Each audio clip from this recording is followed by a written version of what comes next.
So, Frilly, welcome to Storme Diaries. Thank you for having me. Yeah, thank you so much for coming on.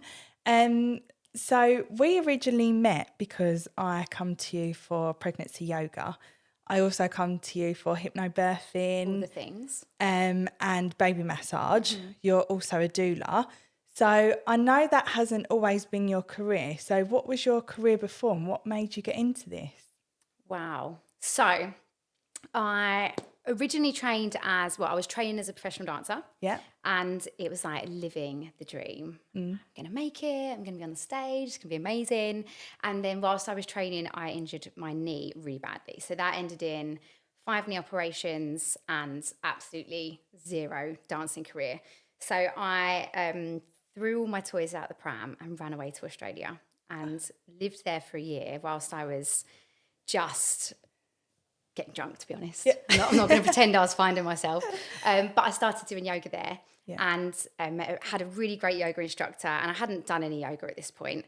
But eventually, as all people do, I think when they go traveling, you run out of money. And came home and my dad was like, you've got to get a real job. And so I went and got a job in the city and I was in banking, which is just so far from anything. I almost failed GCSE math. So how I ended up in a bank is beyond me. So, But I then started to go to yoga classes every day because I just obviously hated my job. And whilst I was there, the dancer in me just was like, well, I need to be the best in the room. I know that sounds so ridiculous, but you're so trained to be the best and make sure you're doing everything right. So I just thought, well, I'm going to go and become a teacher, not because I wanted to teach. I just wanted to know I was doing it all right. And so had zero intention of being a teacher whatsoever. Came home, I did a month in Costa Rica, which was, I would say, life-changing. For the first time in my life, I was surrounded by women. And I would say at a pretty low point in my life just before I went from bad relationships and things like that. And so suddenly I was in this space where I was just so held by women that I didn't even really think I needed, but became very apparent that I did. And so when I came home, I think I sat at my desk that first day back and was like, what am I doing this here? is not for me. And I came home literally like a week later. I hadn't even spoke to my parents about it and was like, I've resigned. And my dad, who was a city guy and was so happy I was in the city, was like, and you're going to do what? I was like, I'm going to be a yoga instructor. And he was, I think, heartbroken, but he's always been so supportive, thank God. So let me crack on with it and started off just doing like one-to-one yoga in people's houses because I didn't have anywhere to teach or anything. And then the studio, which you've been in, has always been what we used to call the playroom at my mum and dad's house. And so we turned that into the studio so I could start teaching. And I genuinely thought, when I start teaching, I'm going to get that same like buzz I used to get from being on the stage. Like, this will be brilliant. And then started teaching group yoga, and I was doing a lot of like hardcore yoga classes. I did bar, but I remember thinking like, I don't have that buzz. I thought I'd get, like, I love teaching it, obviously, because I still teach it now, but wasn't like the passion. Yeah. And then my sister's friend, or one of my friend's sisters, got pregnant and said, oh, can you teach me because you're a yoga teacher? I was like, absolutely not, because I am not pregnancy qualified. That's dangerous to me. Absolutely not. She kept on and kept on. So I was like, fine, I'll just go get qualified. And so did my pregnancy yoga qualification. Again, at the time, didn't really feel that buzz. But then I put in one group pregnancy yoga class into the studio schedule. And I'm not joking. It's like something just instantly, to have these women in front of me that all had something that they needed support with, but also to see how they all supported each other. I came home that night and was just like, it was just this mind-blowing moment, more than I ever got from dancing and being on the stage. So that was where it all started. And I started to teach more pregnancy yoga and loved it, but thought, I feel like I need to do more. So then became a hypnobirthing instructor so I could put more value into those classes. And then started to get jealous that I'd say goodbye to all the mums once they gave birth. I'd never see them again. So then thought, what can I do next? I'll do baby massage. Now I get to bring the babies back and meet them all, as you know, when they're dinky little dots, which is my favourite thing in the world. And then after a little bit of time, thought, oh, now I'm missing the bit in the middle.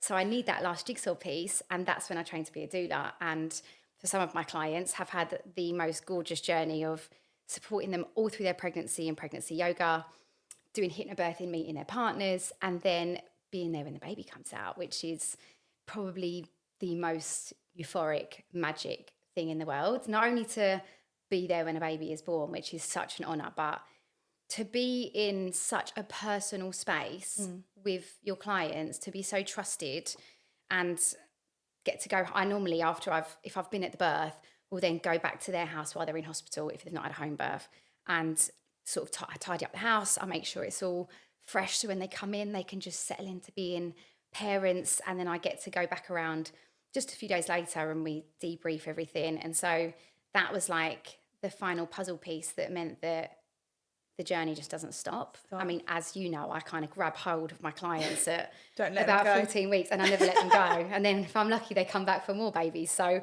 I get so many of my mums leave the studio after their first. They're like, right, well, I'll see you again, hopefully in a year or two. Yeah. And they'll get a message on, I normally get a message on Instagram. I've got a few this week actually from some clients, and they'll just say like, I'm back. When does pregnancy yoga run? And I just put the little eye emojis. I'm like, Really? They're coming back. Yeah, it is so special. I remember when I left the baby massage and I knew that Hardy was my last baby, and I felt more emotional that I wasn't going to see you again. It is it's like one of those things. I honestly feel like I've got nieces and nephews all over Essex because obviously everyone becomes friends on Instagram, which means I've now seen how everyone's grown. But even, when everyone gets their places in school, like the last one that's just happened, so many of my mums are like, how is this little baby about to get their place in school? And I'm like, oh my God, my little baby. Because I remember them when they're literally 4 or 5 weeks old. Yeah. And for mum as well, like I am so fortunate I get to be with you guys at that point, which now being a mum, I'm even more aware of, is such a challenging, amazing, obviously, but it's a time when you so badly need that support and that time to just offload and cry and all of that stuff. And to see that growth from that to where the mums are now, it's just, I feel so lucky. And I say it all the time, and people will say, like, God, I went back to work really early after having Freddie, and it's so rare that you have a job that you genuinely love. So much. And it's not just the job, like I love my mums so much. And sometimes people will say, well, you're not going to expand and, delegate and hire other people. And I've definitely thought about it, but how do you find someone that loves my mums as much as I do? Like I just would do anything for them.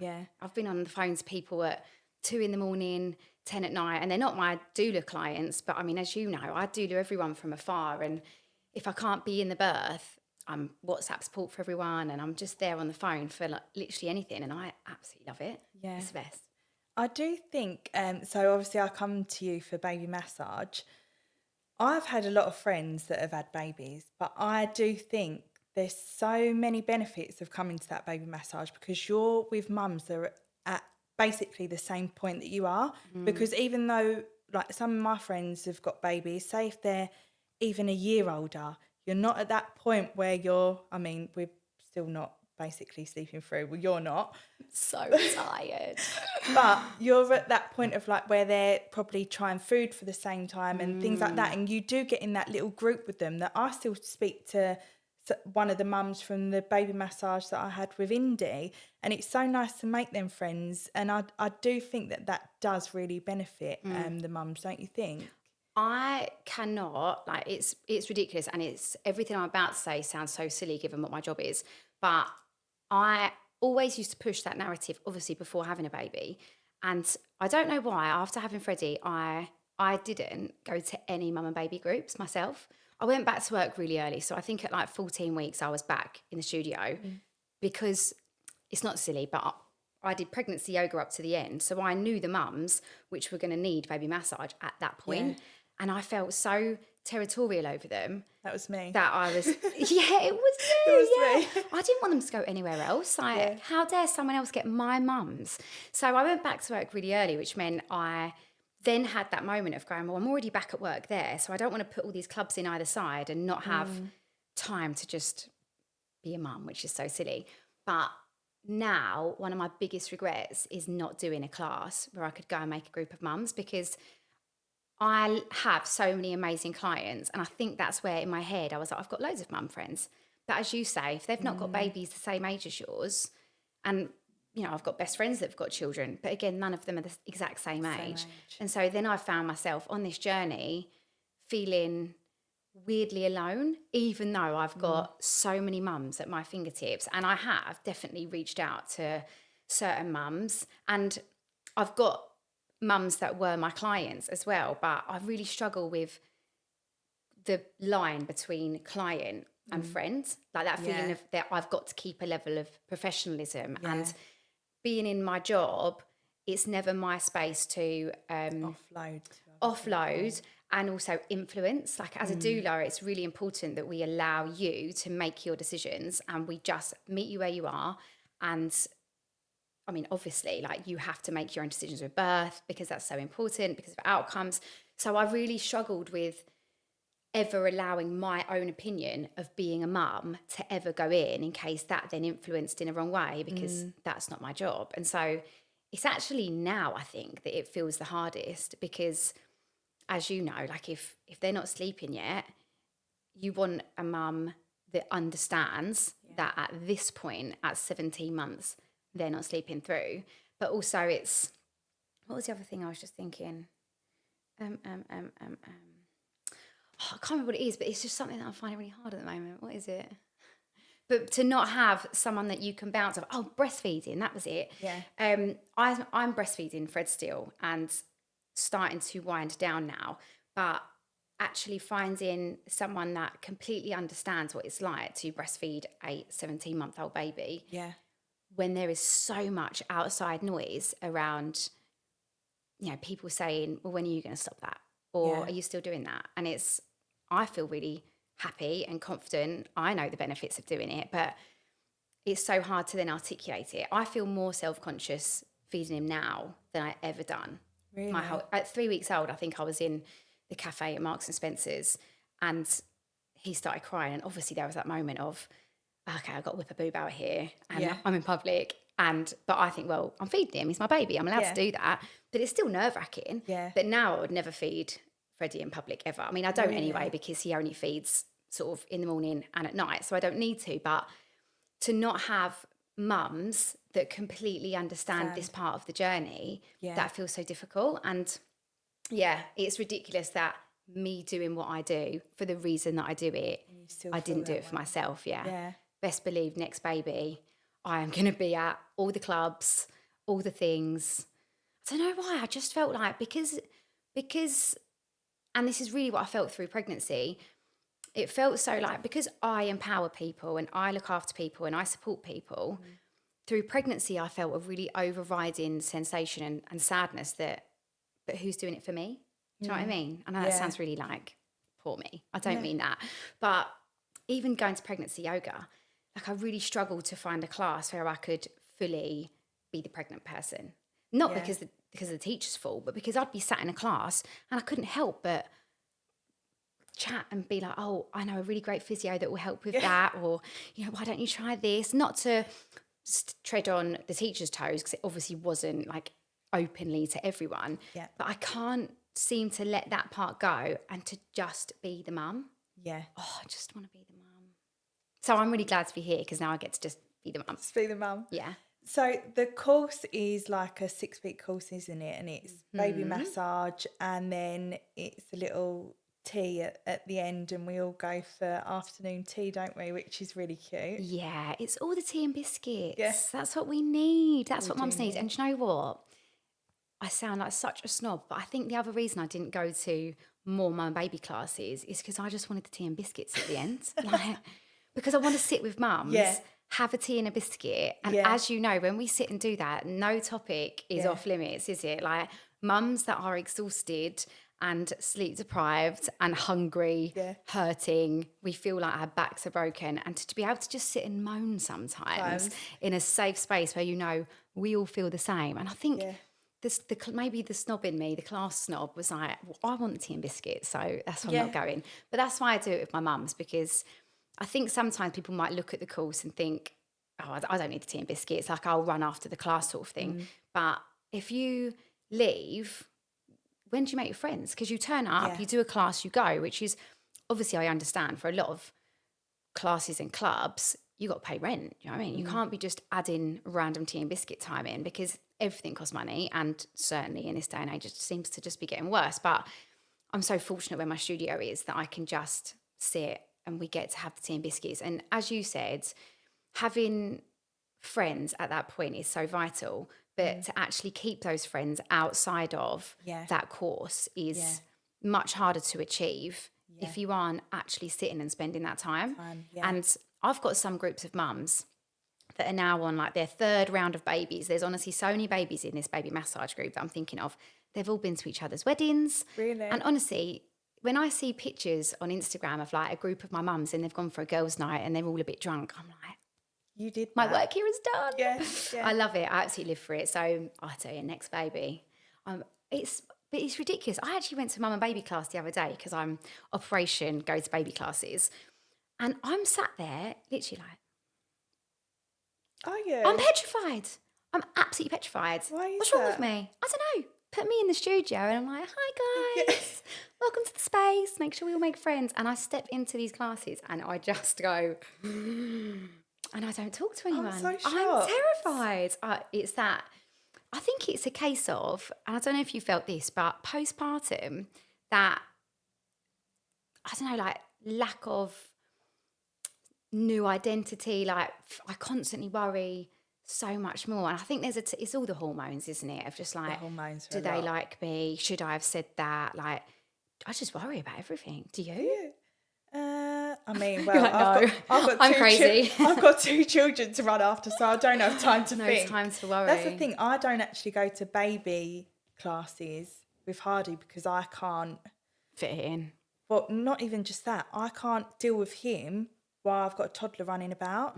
So yeah, baby classes have been a no-go with him. I didn't even take him. Like I took her heartbeats a few times, but I haven't took him to any.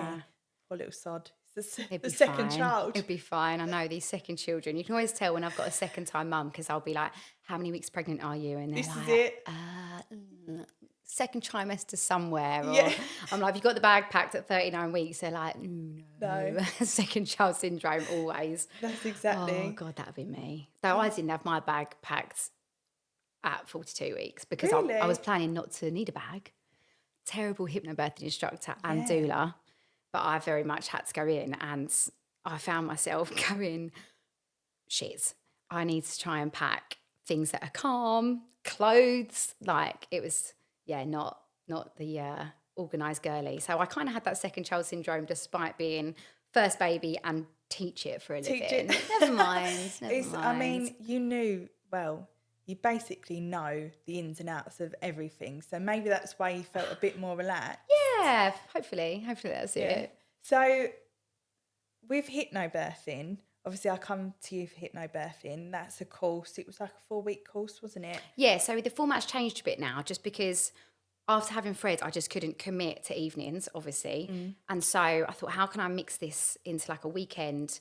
And I wasn't doing as much pregnancy yoga. So whereas all my clients like you would do pregnancy yoga every week, and then hypnobirthing was kind of like, let's do some more theory. Yeah. I knew I had to bring the practical side in more. So now it's more, I actually do a session with just the girls for sort of half a day, and it's great. We do so much movement and breathing. And I think this is what I missed a bit when I was pregnant, is that I feel so strongly about moving in labour and have done lots of work in like the biomechanics of birth, which is how you help create space in your pelvis and stuff like that. And weirdly, given that I know it, I just wanted someone to teach me that, even though I know it was ridiculous. But best believe I didn't do it in labour because my brain was very much somewhere else. But yeah, we do this amazing morning of all the movement, all the breathing, but also a chat with no men there, I know, or birth partners, which isn't to be sexist. It's because we all know with birth, there's things that sometimes you feel a little bit nervy saying out loud. Normally the top question is like, am I going to poo myself? I'm like, oh, probably. And I'll be like, I'm going to mention it tomorrow just so the birth partners know. But it's nice to just have like a female space so they can feel really safe. And then we bring all the men in on all day Sunday. And it's funny because I think some of the men do come kicking and screaming, but I'm not silly. I'm well aware of the fact that when you've got a baby on the way, I think all of our birth partners are very practical and they're looking at how many weekends have we got left, this needs doing, this needs doing. And then mum goes, right, we're going to go and spend a whole day doing this, what sounds like a really hippy-dippy thing. And they're like, oh, give me strength. Yeah. But I feel so confident in saying, I would say 99% of my birth partners leave and they're like, oh my God, thank God we came here, because there's just so much to do. And I'm so, as you know, like, I like to say passionate, but I think sometimes aggressive with like how big of a role it is to support a woman in labour. And obviously being a doula, I feel strongly about that. But if the mum can see that birth partner is on board and understands that, then they relax that little bit more, knowing that they've not got to worry about them in labour as well, you know? I suppose men think of things practically, whereas this must change their mindset slightly for when they go into birth. And the mums are so emotive, aren't we? Like, I'll talk about skin to skin and the mums be crying, obviously, because it's that first, we're talking about that moment that you're going to meet your baby for the first time, whereas the men are like, right, I've got to think about parking and traffic and, you know, stuff like that. So when we put it all in almost a map, if you will, I think it just helps so many of them go, I know what my role is now. Yeah. And I think once you give them that kind of black and white, this is what your job role is, they all step away with so much confidence. The amount of my birth partners that go, I just want to do it now. Really? And that, absolutely. And that shift, I'm not joking. When I used to do dancing and performing arts, you'd do a show, you'd be on such a high, you'd want a glass of wine. Yeah. And when I finished teaching antenatal and hypnobirthing, I'm like, I need a bottle of wine. Really? I'm on such a high. I literally did it this weekend and I had a lovely, I did a 1-to-1 because sometimes it's just nicer to just be you and your birth partner, have me all to yourself, ask all the questions. It's super bespoke. But throughout the day, I get like more excited and more excited because I can see it going in. I can see them shifting. I can see that fear turn into like, we can do this. Yeah. And I get home and I'm in the car like, I'm going to have a whole bottle of wine. And then then you walk through the door, you're like, oh, I've got to cook dinner. Yeah, and I've got to do it, baby. I've got to, I mean, to be fair, my husband's amazing. He has bath time, bedtime, but it drops a little bit, doesn't it? Because you think, oh, actually, I probably couldn't sit and have a bottle of wine now because it wouldn't be the most practical, especially getting up at night. So, but I actually love it. I actually feel high. Do you? Mm. So how do you deal with, because I know a lot of men can be very awkward in that space. Like, and obviously when it's not a 1-to-1 and there's a group of 6 couples, you do get men that feel like this topic is awkward. Yeah, I'm talking about vaginas, and as you know, I talk about poo a lot because it's helping with relaxing and everything, not just for fun. But I've seen a lot of spectrum, like very wide. What's that thing? Like a broad range of openness, shall I say, to getting involved. Am I allowed to say John's up here? I had to tell him to stop answering the questions when we left. I went, John's up here. You don't ever embarrass me, but you need to stop answering the questions because you're like teacher's pet. I love that. Nothing, honestly, there's nothing I love more than when a birth partner comes in and they either know the answers, which I don't expect, or they just have a willingness to learn. Do you know what I mean? They show interest. We all know that there's probably a football game on or a golf thing or something they've probably had to miss. Not that I'm generalising that everyone does that, but it is often that the mums are a lot more open to all of it, obviously because we're the ones that have got to push a baby out. So when a birth partner shows up and they come open-minded, get involved, I love it. But I actually think, I won't say that, but I have had a client come in before and he came in, put his hood up and watched a football game on his phone. Really? And I just think, it's not me. Of course, it upsets me. It's a small studio and it's not, it just isn't very nice when someone doesn't care. It's for their partner, It's for the partner and that's it.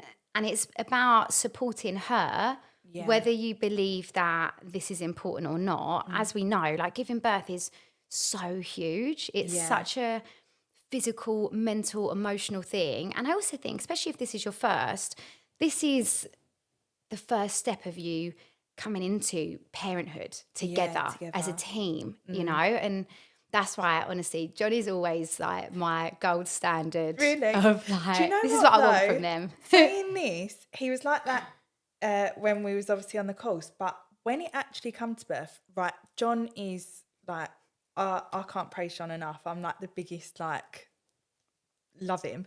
But when it come to birth, like so I was 2 weeks overdue. I'd had 3 sweeps, been induced. I was like only 2 centimeters. I knew that something was wrong. So I was like, right, we've done the hypnobirthing. I can request for a C-section if I want a C-section. Requested it. The woman come in and she was like, why do you want it? And I explained it all. I looked at John and he just was quiet. And I was like, I literally looked at him and I thought, I'm having a baby with you and you've not spoke up for me. Like, are you actually joking? And when she left, I was like, what the fuck? Like, why didn't you speak up for me? And he was like, because if I had said it, they would have said that I was pushing you to do it. So I let you make that decision on your own with the doctor for them to see that it was you that wanted to do it. You know, that at the time I thought, oh my God, like I'm having a baby with this man. You can't even speak up for me in birth. Do you know what? We were just talking about devil's advocate, but it's a hard space, I think, isn't it? When you're in a maternity space that is so female led, which is lovely. It is hard, I think, sometimes for our birth partners to be like, okay, like, oof, girl power here, you know. But it does prove a massive point that it's almost like if John was a doula, like how great that decision was so clearly yours, which means you can own that. And now once he's heard you say it out loud, it's like, okay, now let's support that and be all the things and be there so much more postnatally because you need that much more support physically, don't you? Massively afterwards. So I'm still Team John. Oh, he's just a birth partner that we love to see. We do. So when you do the hypnobirthing course, you obviously talk about all the stuff that we have to go through, all the medications and stuff. So I obviously knew that was the one thing that I personally didn't want in birth was like, I'll do anything, but I'm not having pethidine. So if you could just talk a little bit about your hypnobirthing class and what it actually entails. Yeah, I mean, I think hypnobirthing gives it a bad reputation. I don't know what the word is. But that word, I think, puts a lot of people off, don't you think? It sounds like, and there's absolutely nothing against this, I'm going to ask you to go into the forest and, you know, barefoot and just birth with trees. I think that's what that gives off to a lot of people. And maybe definitely if you go to different teachers, you'll get a different vibe. I think that I have cornered quite nicely because of pregnancy yoga. Everyone knows my vibe. So they know before they sign up, this is kind of what we're going to get. I think that the education around everything antenatal is a huge part of it.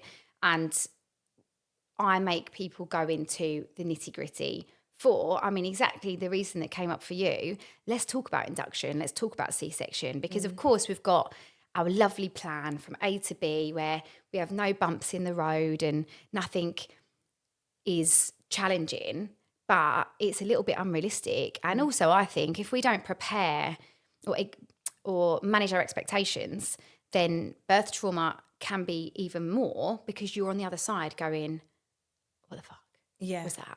Whereas obviously, as you know, in my course, I talk about all of that stuff. I try to make it as lighthearted and fun as possible because I want the birth partners to feel like they can sort of let their guard down, ask questions because there is no such thing as a silly one. So it kind of, I like to think, covers a lot of bases. We do the physical because I get to do the yoga, the opening of the pelvis, how we use our birthing ball, how to feel so confident in your own body. I think that sometimes, unfortunately, now it can feel like we're made to think we're not going to be able to do this unless someone does something. So unless you've had a sweep or unless you're induced, this baby's never going to come. So I very much focus on allowing mum to trust her instincts, Yeah. listen to her body, understand that, you know, there are certain things that are going to help, but also sometimes you can throw the kitchen sink at a body. And if that baby's not ready, it's not ready. So there's a lot of empowerment, physical stuff, breathing, birthing techniques, but antenatal education, so that if difficult conversations come up, you know how to advocate for yourself, you know your rights, you know that you can say stop and no is a complete sentence, like things like that. I think because we are ingrained in us and groomed to go, right, well, we go to hospital when we're sick and we need fixing. And the maternity space is so different because we're not sick. Yeah. We're bloody strong. We are powerful. We're birthing, but we just want that little bit of extra support. And so, like, own it a bit more, you know? And I get so many mums second time come to me because maybe they have had a harder first experience and they go, I want to make sure that that doesn't happen again. And they leave that second kind of session with me and they go like, oh, I just never knew that I could ask those questions or see if there were alternatives or actually dive into anything else. I thought I just had to do everything I was told. And I'm absolutely not here to say we don't listen to medical advice, but there's a huge spectrum of options, and it's important that we look at our own relative risk, not just this blanket statement of, right, well, we need to do this because of this, you know, like it's such an, you have to make your own individual decisions, which is why it is so great that you knew in your soul, I need to have a cesarean, and you advocated for yourself. You knew that you could do that. When you don't, we all have this good girl mentality where we don't want to piss anyone off. We don't want to look like we're misbehaving. And so we just go along with it. And it starts from that, you know, right at the beginning of getting towards 40 weeks, you could have had a lovely low risk pregnancy, and still it is just protocol to go, right, we're going to offer you a sweep now. And sometimes it's not offer, it's right, pop yourself up on the bed. 40 weeks, we do a sweep. And that is absolutely not knocking a single midwife. Everyone has got a job and they have to do their job, and that is part of it.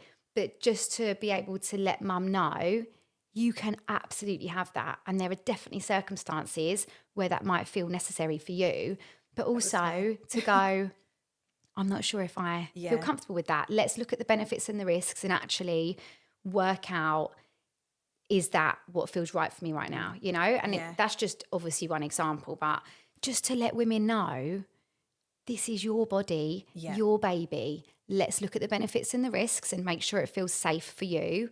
And let's negotiate. Not I'm absolutely not here for turning anyone against their medical team or anything like that. Let's find a way that we can meet where they feel like they can meet you safely where you are. You feel like you have been listened to and heard, and you've got that element of control, because of course a positive birth for some is a home birth in a birth pool, you know, no bumps in the road. But you can also have a birth that doesn't look like that and ends in a cesarean unexpectedly and feel so great about it, and see all the moments that felt magic and the control you had and where you managed to stay calm where maybe you wouldn't have done. Like, that's positive birthing, you know? And that is why I just love to say to all my clients at the beginning, of course, we are aiming for whatever it is your wishes are. But what my biggest aim is should it take a different turn, it's being on the other side of that, we can understand and feel like we had control in those moments. Because we all know processing after giving birth is a lot, right? Like, even after your first C-section, like, it's that moment of, that wasn't what I expected, right? How did you feel emotionally different after each of those births? One, because you had elective the second time, didn't you? Yeah, I had elective the second time. Yeah. I mean, with Indy, I just felt like something was wrong. As soon as it got to my birthday, I was literally like, I want this baby out now. Yeah. So I went in for a sweep. So, because I'd had 3 sweeps, like after the second sweep, she said to me, this baby's coming tonight. The fact that it still went on, and then I was induced and I was still 2 centimetres, I said, something is wrong here. Like, I know something's wrong. So I said, I said that I wanted the C-section. The same doctor that said to me, like, why do I want it? She come in after and said, that baby was back to back. That baby was never going to come out. So you done the right thing. But I knew in my body then that something wasn't right. So if I hadn't been on that hypnobirthing course, I may not have known that. Well, I wouldn't have known that I could push for that. Which I'm so glad that I come on that course. But I'm the type of person that if something hasn't sort of gone a certain way, sometimes it doesn't matter as long as like the baby was safe in the end, and that's all that mattered to me. And it didn't really bother me. The whole actual C-section I thought was amazing. Like, and even though it was an emergency, it's fine. I mean, they did leave my cannula open and all the blood went all over my gown, and they had to change me on the bed with the gown. But apart from that, like, it's fine. That the only other thing that happened, like, I was severely shaking, like the adrenaline was going through me. And even the hypnobirthing helped in that, because John was like, remember what Frilly said? Like, you was in my birth then. He's like, remember what Frilly said? You've got to breathe through it. And the shaking calmed down. The shaking's a lot, isn't it? It is and a it's lot. uncontrollable as well. You almost have to, like, Uncontrollable. your body just needs to, like, the nervous system comes down. It's the drugs, it's the adrenaline. Yeah, like, there's the room so much, is isn't so there? cold when you go in there as well, ain't it? But yeah, it was a really good birth. And then it was so different with Hardy because it was an elective. So we were sort of like, we were sitting there with our bags in the morning. We're having a baby today. Yeah. The only thing with Hardy is that I had him early, and I kicked myself because I feel like maybe did I make him ill when he was born, because they did warn me of the risks of him being born early, that he could get things like liquid on the lungs. How many weeks were you? So he was like 2 weeks early. So originally he was meant to be born on around the 10th, I think, of January. They give me a due date of the 30th. And then... Of Jan or December? Of December. Uh-huh. Yeah. And then when I went in to Don't know sign how the I came to that papers... maths. I mean, I worked in a bank as well, and I weren't very good at maths. I went in to sign the papers for the 30th, and they was like, oh, sorry, all the dates have been booked up. And I was like, what? Like, I've told everyone, like, not that it matters. I've told everyone. And then, so it's like, we can change it to the 27th, but there's extra risks. And I was like, it's just a few days. What are them extra risks going to be? Then when he was born, I remember John putting him on me, and he had bubbles coming out of his mouth. And I was thinking, like, I actually asked John to take him off of me, because I was like, that's weird. Like, Indy never ever had that. Then when we went into the room after, and it was all like a commotion, and he was clucking and stuff. So, like, they said that when he was feeding, it wasn't how he should have been feeding. And that's when they called the doctors down, and they rushed him off to NICU for a week. But he had liquid on the lungs and suspected sepsis. So I sometimes kick myself that maybe I caused that because I had him early, even though that could have happened later on. But do you know what I mean? It's just, and it's so weird as well, because John didn't tell me until we got released. It weren't until I see the release papers that he had sepsis, because my nan passed away of sepsis. And I think John was so scared of telling me, because that would have been my initial reaction. Because I'd had a C-section, so I was stuck in a room for hours on my own. Couldn't see my baby. I couldn't even remember what he looked like. That was really, really hard. I bet. So yeah, that was a completely different birth. Even though it was better going into it, it was worse coming out. And then he was in NICU for a week. So yeah, that was really tough. But yeah, that was my two different birth stories. You didn't cause it. No. You didn't. You do blame yourself. Of course for things. you do. As soon as you're a mum, well, I mean, but even before you're a mum, you do. I'm very harsh on myself. I'm my worst self-critic, and I do blame myself for that sometimes. Don't. Look, he's thriving. Yeah. He's absolutely thriving. But I mean, well done you to come out the other side of a cesarean and not have your baby next to you is That is tough. huge, isn't it? That is such a emotional, hormonal, Yeah. so much. So, I mean, you smashed it. you did so, so well. And now look at him, he's absolutely thriving. He's Thriving nearly as and big running as around and making you exhausted. causing So havoc. Yeah. doing it so well.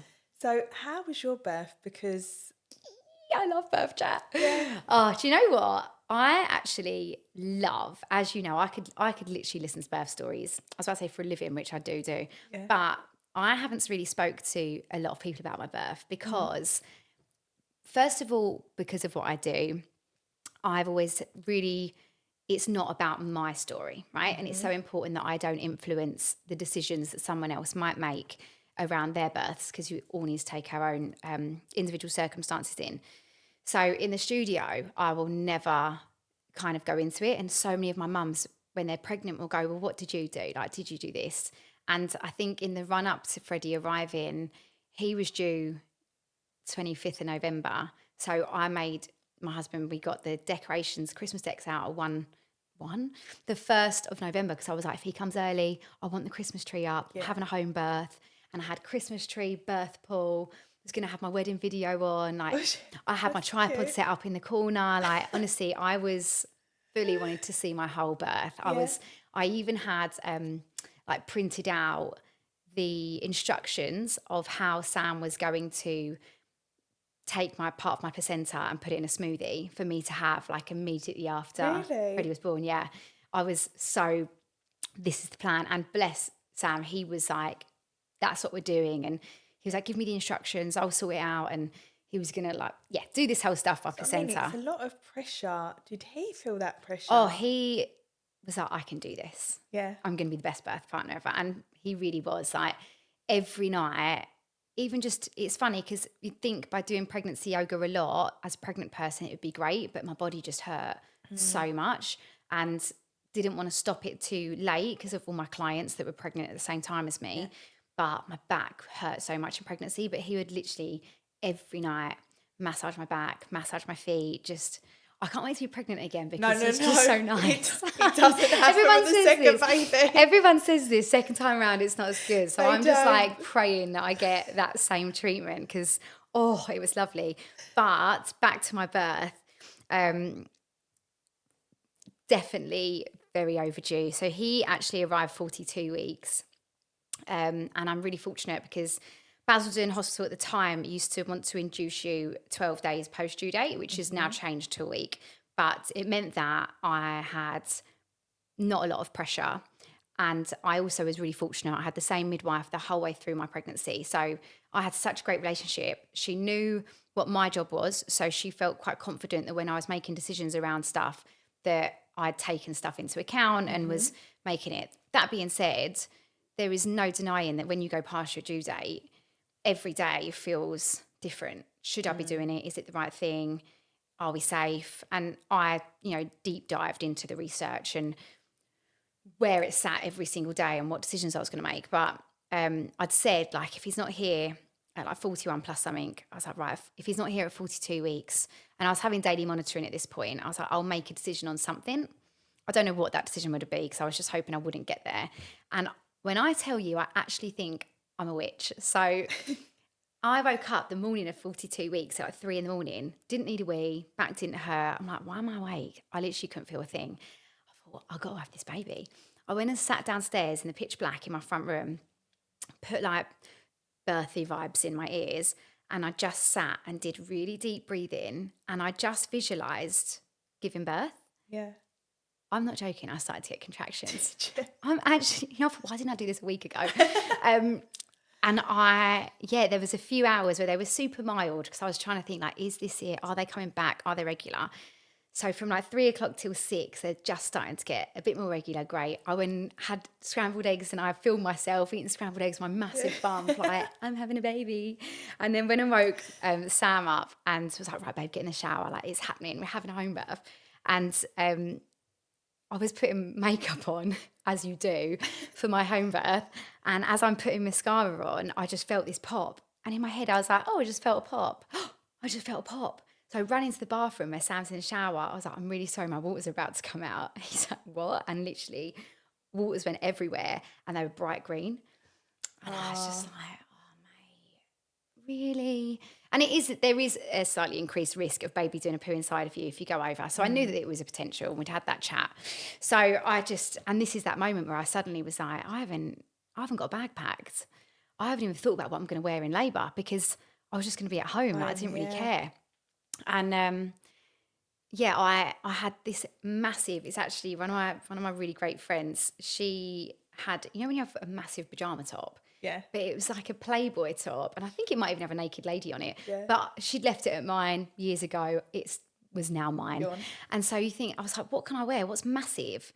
So I just grabbed that. So I had this really quite inappropriate Playboy top on, and we're now transferring into hospital.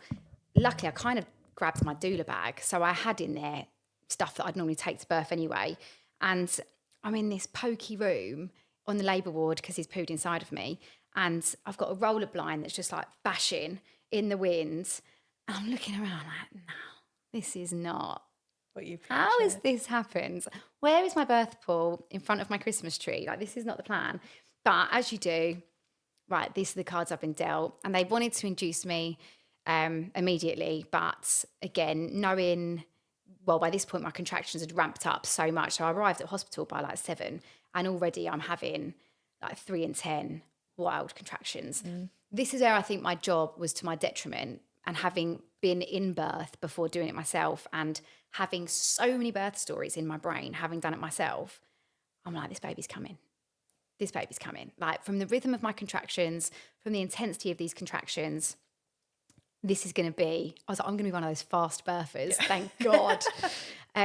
And so I actually was happy to have a check, because I knew I'm not going to be super far along. My waters have just gone. And I kind of wanted to know. And obviously, it's everyone's personal preference. And I was 1 centimetre. So I was like, yep, fine. I've got a start in place. And they were really lovely. I went straight to a birth room. I didn't have to go to a labour ward. And then it was just like, okay, this is it now. And Sam was feeding me watermelon in between each contraction. Like, he knew, we've got to keep her energy up. We've got to keep her hydrated. He knew I wanted to have it filmed with my tripod. So obviously we didn't take the tripod to hospital, but he's there like trying to film while he's massaging and all the things.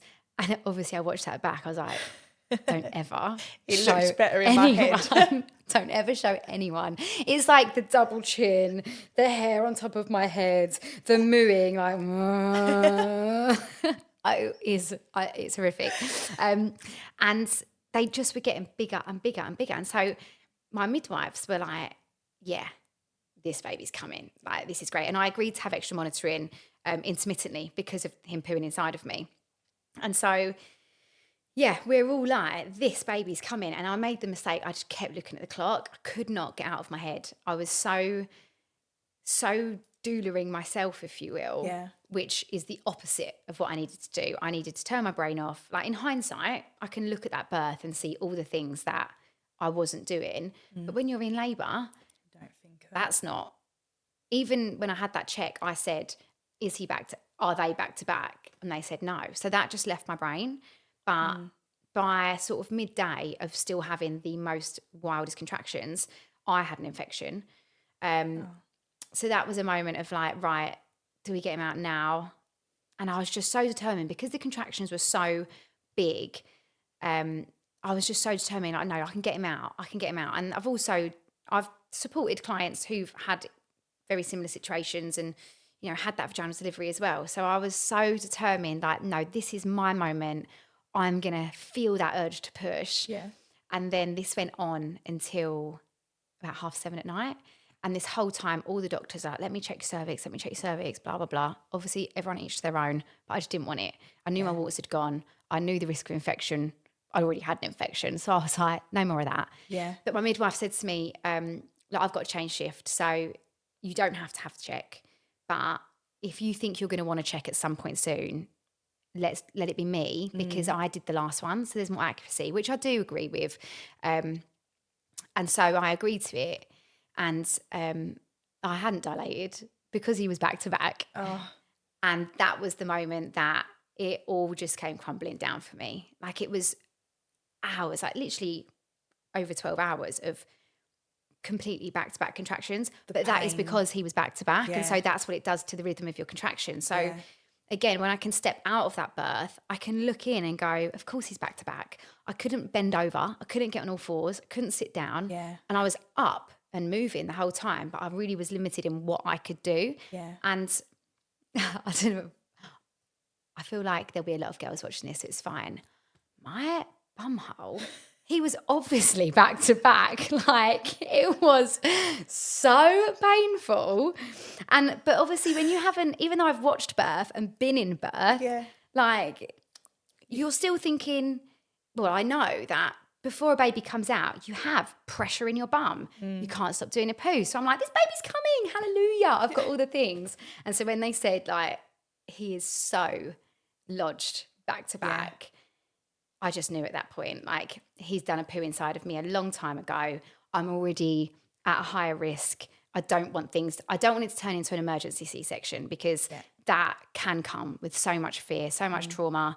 I don't want the buzzer being pressed. I don't want to be rushed away from Sam. And so I made the decision at that point. Sorry, we had a bit of a technical difficulty there, as you were saying. So I was saying that I made the call myself, and that was so hard.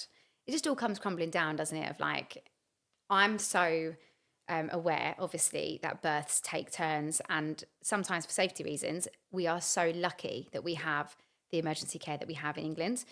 Not that it was an emergency, but I think that was actually so tough. So I think I had 2 hours between calling it and every iota of brain power that thought I could do this left my body, and I was just hysterical. My husband was hysterical. Like, it's exhausting. My feet were killing me because I'd just been stood on a hard floor for half a day.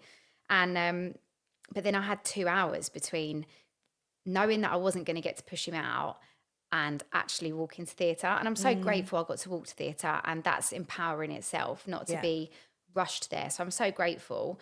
But at that point, I became a bit of a demon, because I just was like, just take me. Like, I was so like annoyed that it had come to this, but there was a shift changeover. So I had to wait for a new midwife to come in, and just for so much stuff to happen. And then every time she'd come in, I think, right, this is it. And then she'd be like, oh, right, we're just going to go and have a discussion with the team about you now. And I was like, what? Yeah. Like, Hurry up. what's been going on? Like, why haven't you had this chat about me yet? Yeah. And so, and then it's hard, like the setup. I don't know if it was like this for you the first time around, or second time around actually, the Sam wasn't allowed in the room for any of the prep stuff, like when they were putting my spinal in. And obviously I'd just had gas and air up to that point, but I'd also had Sam massaging and doing counter pressure in my back with every contraction. And that felt for me like, this is hard, but I'm managing it. So now I'm on a bed in theatre, sat up on my bum, which is already in a world of pain. So my baby's sat there. I've got no gas and air, and I've got no husband. And so now it's the Piccadilly Circus of everything that needs to be done. And someone going, you need to keep still now. And I'm having back to back to back contraction, and it is humongous. And I just remember someone saying, oh, are you scared? Because obviously I was hysterical. And you think like, I'm annoyed is what I am, and my arsehole is killing me. Like, just get that goddamn spinal. I didn't even feel the needle go in my back. Like, one, I didn't want to look at it anyway, but I felt nothing. Like, that is how much discomfort I had in my body at that point, and tension where I'd just given up 2 hours before. Oh, at that moment, that spinal went in. Oh, that moment. And then obviously they swing your legs up on the bed quite quick, and I was just repeatedly like, where's Sam, where's Sam, where's Sam? But we didn't know it was having. So, but obviously where I teach about C-sections, and I really like to emphasize that you can have certain wishes in theatre just to try and make it your own. And so I'd had that chat with the obstetrician, who was brilliant, and said, you know, can you lower the curtain? I want to have my own music, like all of the stuff I normally ask for. And when it came to it, I was so exhausted. And when that spinal went in, to not have to deal with the contractions and all the drugs that suddenly are in your system, it's like I just turned into like I was just there. But also weirdly in my head thought, this is going to be so good for my course. Like, that's genuinely what I was thinking. Really? Once my spinal was in, I didn't feel the discomfort. I'm just looking at everyone like, and I was saying to the anaesthetist, what's that for? what's that for? What's that for? And this guy's like, would you just let me do my job? But I thought, how brilliant. I've been in labour all day. Yeah. I've felt all the things. I've had a baby that's pooed inside of me. And I've been able to have this incredible team with my husband. And now I'm going to have a C-section. And I've got to recover from one. Like, I genuinely feel like my birth was sent to me. I know that sounds hippie. I know. And I know I'm like, oh, hypnobirthing's not hippie. But I just think I feared before giving birth that I'd be unrelatable if I had a birth that didn't go the right way. Like, how dare I teach, how to try and empower yourself for birth and have your birth wishes and stuff like that, and then not have it for myself. But I'm well aware that it's not my fault he pooed inside of me. No. None of that stuff. I literally teach how to try to avoid having a baby back to back, how to create space in your pelvis. Yeah. I've got a back to back baby, Yeah. So it just solidifies even more for me that to have all those tools is so essential, because there wasn't one part of me that has ever felt any trauma or even like upset.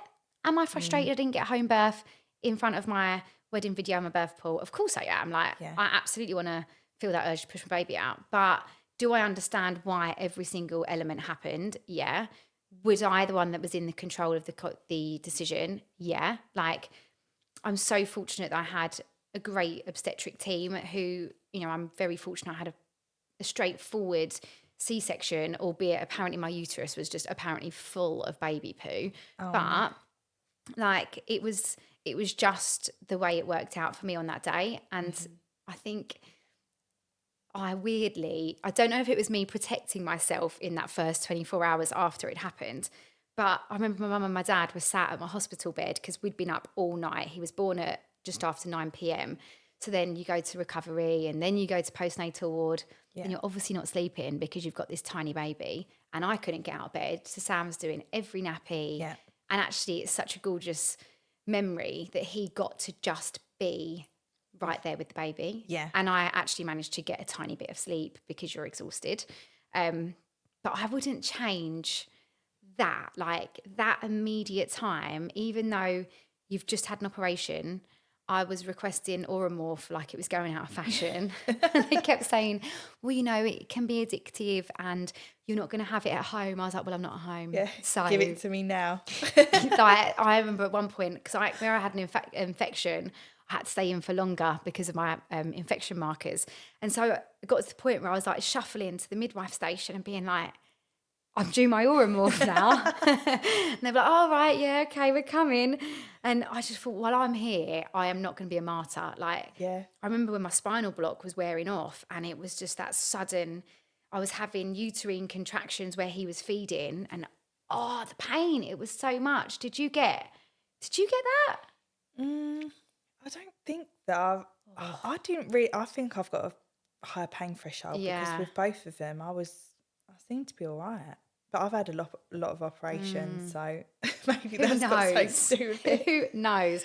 But do you know what was so funny? I after you've had a C-section, obviously, as you know, like they want you to get up and move as and when you can because of like the wind that's in your body and stuff. Yeah. Where I'd had him late at night, I obviously wasn't going to be getting out of bed the first night.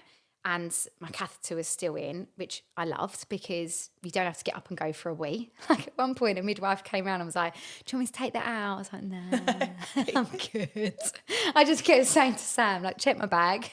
He'd be like, yeah, it's nearly full now. I'm like, just go get a midwife for me. Oh, it's lovely. Like Oromorph, doing nothing.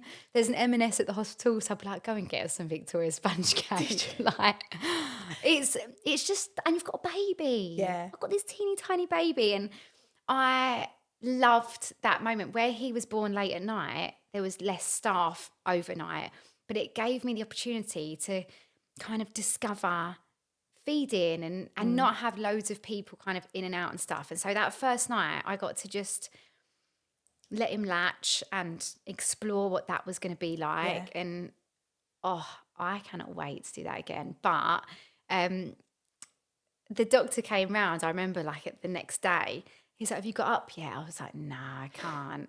He lifted up my gown and tapped my belly, and he was like, "That's wind." I was like, "Right." He's like, "You need to fart." I was like, "Okay, cool, we'll do." And he's like, "I don't want to get up." Like, you don't want to get up, do you? You've had an operation. No. Like the fear of what's that going to feel like? But that's a It's also as well, like when they do humbling. take the catheter out, that space of you getting up to the toilet, you Yeah. think, am I going to make it? How am I going to make it? Yeah, The fear of I've actually got to go to the toilet. Oh, I remember yeah. why I was saying it now. My mum and my dad were opposite me, and I was obviously very high. And my mum and my dad are like, "You okay, darling? You okay?" I was like, "Yeah, my vagina's fine." I just kept, my dad's like, Did it? I kept saying, "But my vagina's fine." And that is Yeah. not to downplay, perineal trauma in any way. But for some reason, for me, just as a mum, not as a doula, that thought was just like I'm taking the whirling pro of around, this. like, my vagina's fine. God. So funny. Oh dear. But How yeah. how did you find, so was you in a private room on the ward after, or was you Oh in with no. other people? Oh, that is an experience. One, it's like the sun. So he was born on the 9th of December, and I think at one point a midwife came in and Sam was sat in his boxers. And Was she's like, "Are you hot?" He's like, "Mm-hmm, mm-hmm." And I get it, it has to be warm, there's little babies, and that's really important. But also, like, I've never felt heat like it. And Mm, then you've got all of the chaos of everyone else's situations going on around yeah, you. And again, I was really empathizing with a woman that I had opposite me, and I felt like she just had very little support, and that was breaking my heart. Like, part of me wanted yeah, to get up and just go and help her, but I couldn't do that. It's just, and then I had someone on this side, and there's literally a curtain between you. And I yeah. remember her family came in and she started slagging off Freddie and being like, "That baby cries all night." And Sam had gone down to the shop or something, and I'm there like, "You what?" Yeah, My baby yeah. was That's asleep all night. It wasn't my baby that was doing that. He was here or feeding. So do you want to come over this side of the yeah, curtain? Not that I would have done anything, because I literally couldn't have a fight if he paid yeah. me. But it was that maternal instinct, It like, kicks in. less than 24 hours after Yeah, he's born, I'm a lioness. And yeah, I don't know. Obviously, I only have a boy, so I don't know. But they talk about like boy mums. yeah, I don't, and I'll probably be like this if I'm lucky enough to have a girl one day. But I was just like, my boy, my precious boy, ain't no one going to be good enough for him, I tell you. Ever, ever. But yeah, and Sam came back up from the shop. I was like, that girl, she's been slagging me off, slagging Freddie off. It wasn't him. He was asleep. He was asleep on me. He was asleep on you. and that weren't him. Yeah, that maternal instinct's hard, right? Yeah, Wild. yeah. Do you feel different? I know, I don't mean like, do you love one more than the other? Obviously you don't. But is there like a different feeling between a girl having a son and a daughter? I mean, in some ways there is, but she isn't like a girly girl. Well, I thought I was going to have. Wildcat. I thought I was going to have a Disney princess, and she is wild. Yeah. So I'm like, so sometimes she's more wild than him, and he's like a wuss, and I think you need to harden up because you can't go out into the world like this. But yeah, I mean, a lot of people say that, didn't they? But yeah, I've not really felt it yet. We'll see. We'll see. Yeah, We'll see. Did you know what you were having with yours? Or yeah, surprises? both of them. Okay. Both of them we did, and I half wanted a girl the second time. So you'd have So sisters? so I wanted a boy for my first one, then I found out it was Indy, and then I wanted a girl because I wanted her to have a sister, because although I love my brother, we just don't have that bond of like what I think I would have if I had a sister. So I just wanted her to have that, even though she has got two older sisters, but they don't live with us. So I just wanted her to have one at home. And when we cut the cake, and obviously John's already got 3 girls, when we cut the cake and it was a boy and I see his eyes well up, I was like, actually, I'm actually really happy with him. Even though he was Yeah. like, I'd be so happy if it was another girl. That for him, I thought was so special. And I was like, and actually, now that I've got one of each, I am happy that I've got one of each, and Yeah. I'm done now. Yeah. I'm Are you? definitely, yeah. I think because he's been so hard work as well that I'm like, Yeah. there's no more for me. Yeah. If I'd had him first, I wouldn't have had another one So so many of my quick. clients say that. They really, really do. That is so true, isn't it? Because we didn't know what we were having. And so when they handed us Freddie and he was a boy, like I kept saying, like, baby, you've got a son. He's like, yeah, I know. I was like, you've got a boy. But But it'll it's, probably be mummy's boy. oh, is he a mummy's boy? Yeah. And I love it. I absolutely love it. I'm such a Velcro mum. That was probably like one of my biggest shocks stepping into motherhood. Like we had, I think, something to do like 8 weddings in his first year of being here, which pregnant, I'm like, yeah, of course I'll go. Can't wait for a night off. And then they came around and I'm like hysterical because I'm having to pump all of the milk. What if he doesn't take the bottle?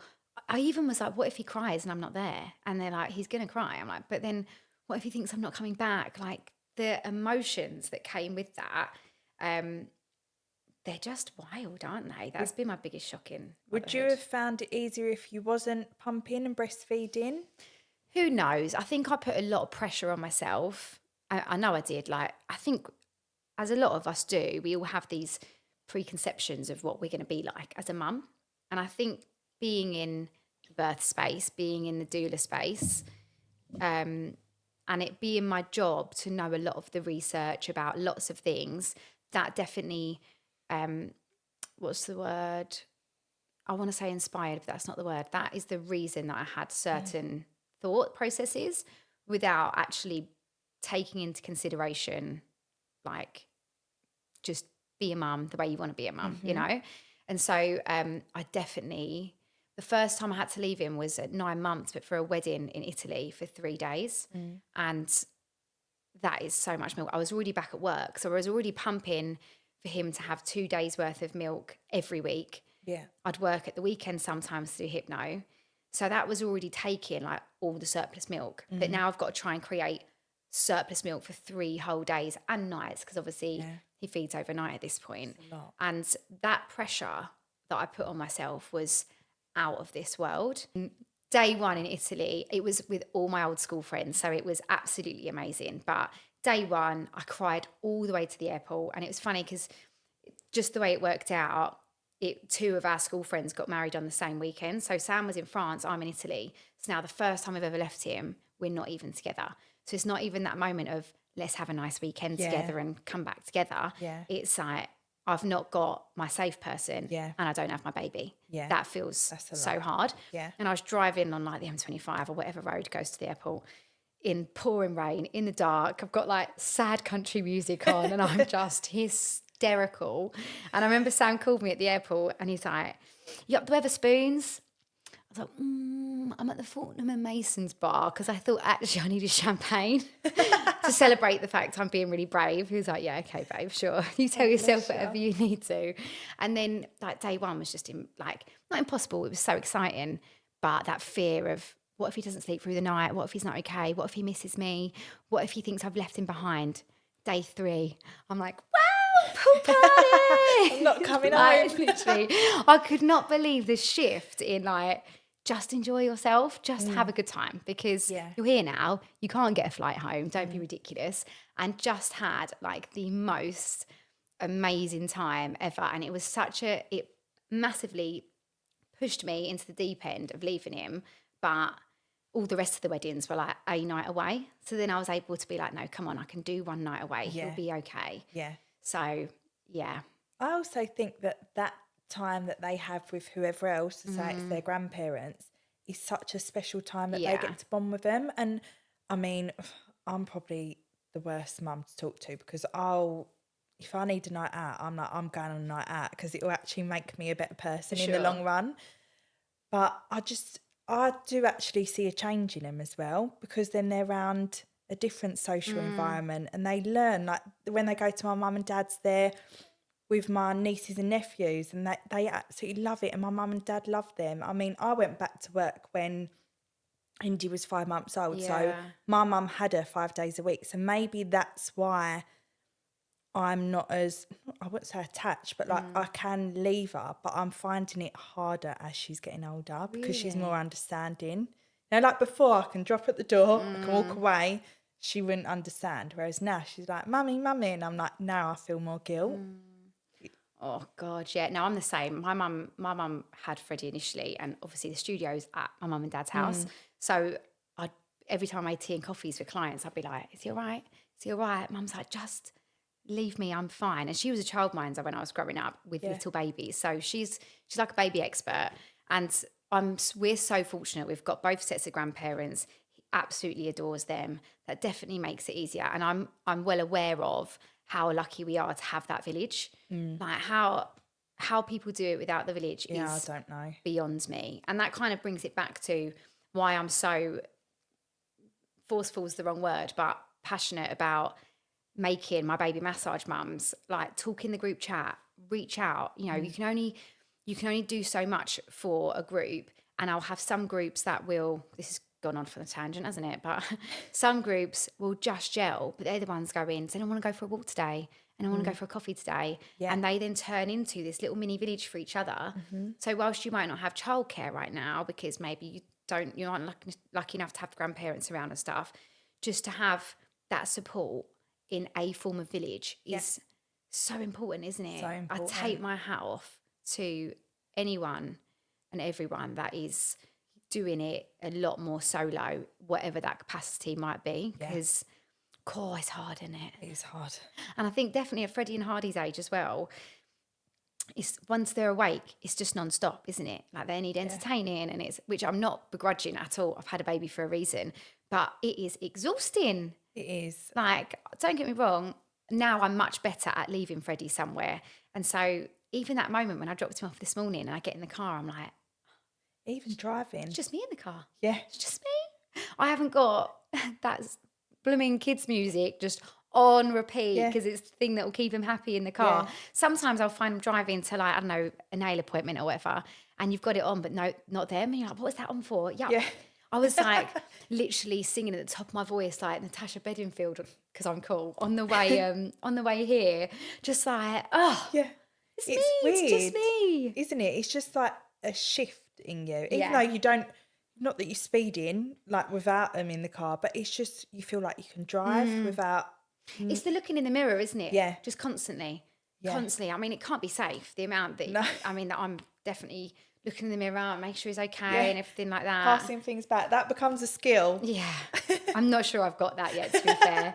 He's very much the point where he'll drop something. I'm like, mate, it's your fault. Got to do a You bit. dropped it. I put him in the car seat with like 4 different toys, and I'm like, and water. I'm like, you got to just do your best here, mate, because I'm not stopping at this point. Oh, God. Kids. So you are also a doula. I am. So for people who don't understand what a doula is, if you can just explain that. Yeah, so a doula means, well, technically means to serve. I think the misconception a lot of people have is that we kind of sweep in and look after babies, and that's almost the absolute, like, we do if that's what's required, but we look after mum, and we help that transition going from pregnancy to motherhood with a baby earthside with so much love and compassion. And all those moments that I know I've felt with feeding can be hard, the sleep deprivation is hard, doubting yourself, you know, especially first time around. I don't know if you felt a difference in your postpartum. First time around, it's the guessing game. You know, am I doing it right? Am I doing a good enough job? Are they getting enough? Like, all of these questions.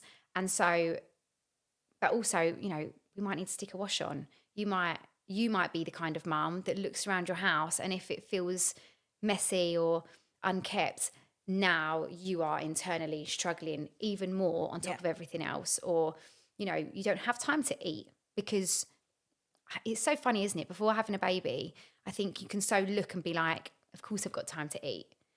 And then somehow you're 4 weeks postpartum and your husband comes home and says, what do you eat today? You're like, 4 custard creams.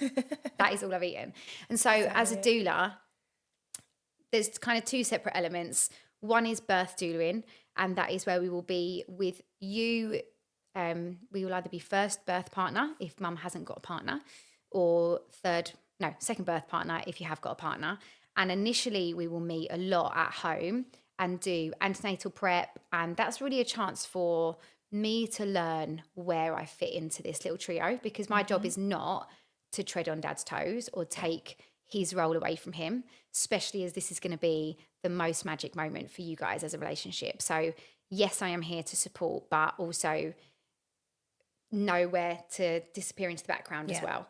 And so those early appointments are to help dad get to know me. I say mum gets to know me, but I'm fortunate that my clients have all been pregnancy yoga clients, so I know them anyway, which is amazing. And then I go on call when doulas all do it differently. I go on call at 37 weeks just because my first doula baby came at 36 plus 5.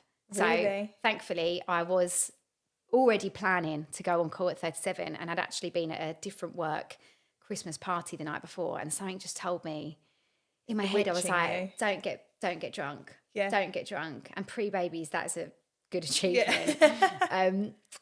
And so came home at a really normal hour, and at 5 a.m. I had a text saying my waters had just gone. And I remember being like, oh, thank God I am not hungover, because I don't know how I'd have done it. But we go on call. We're on call that whole time, and we were just waiting for baby, really. And in that time, I'll normally come and see mum a lot, check in. Sometimes that will mean going for a nice walk together, foot rubs. It's kind of bringing the safety, the oxytocin, that kind of reassurance, like we've all got you. And, you know, if mum wants to look into research, it's my job to help signpost. And I'll never make a decision for anyone, but I will advocate for their decisions if that's what they want, and help them know where they can look to come to those conclusions themselves. And then I get the amazing phone call when they're in labour, which is just wild. Like, I think my favourite is at 2 a.m, which actually was one of my really best friends. And when I picked up the phone, I could hear her in the background, and I'm literally like, okay, time to get in the car, second baby. And I'm in the car with my toothbrush, like, and I've said, like, get the car started. We're going to need to go. And it was just absolutely amazing. But we are there for the birth. We obviously talk a lot about what that role might look like. So, and what immediately that looks like. So normally I'll make sure that everyone's good. Dad's good, mum's good, on postnatal ward, unless we've had a home birth, obviously. And then I take keys normally, and I go back to the house and I debirth the space so that there's nothing to worry about for them to come into. Depending on the time of day, that might look like making food, so they've got something to come home to, but it's always just kind of playing it by ear. And then I normally turn up again, obviously with their permission, really early on. Once they're home, I turn up with food and we debrief like everything that happens, because as you know, there can be some grey areas, I think, once you've been through it all. Yeah. And we just talk about it, and there are normally tears and joy and all of the emotions. And then you can have postnatal doulaing as well, which is where we then will organise set timings. Some people have it every week, some people have it twice a week, 3 times a week. And we come in every time and just meet you where you are on that day. So obviously postpartum is a wild ride, and some days are so emotional, and some days are feeling super energetic and want to do something. So we just kind of always come into that space really open-minded, curious as to what it is that mum is going to need the most today. How can I do something that's going to make her feel better? And that could well be, it's really important that we're never like, oh, let me cuddle the baby.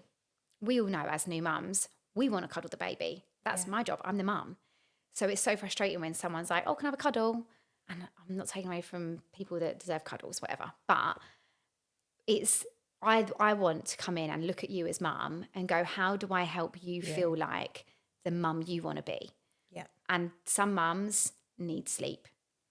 To know that they can go and have a nap, and there's someone downstairs with their baby that's going to wake them up if they need feeding and bring baby up to you. Yeah.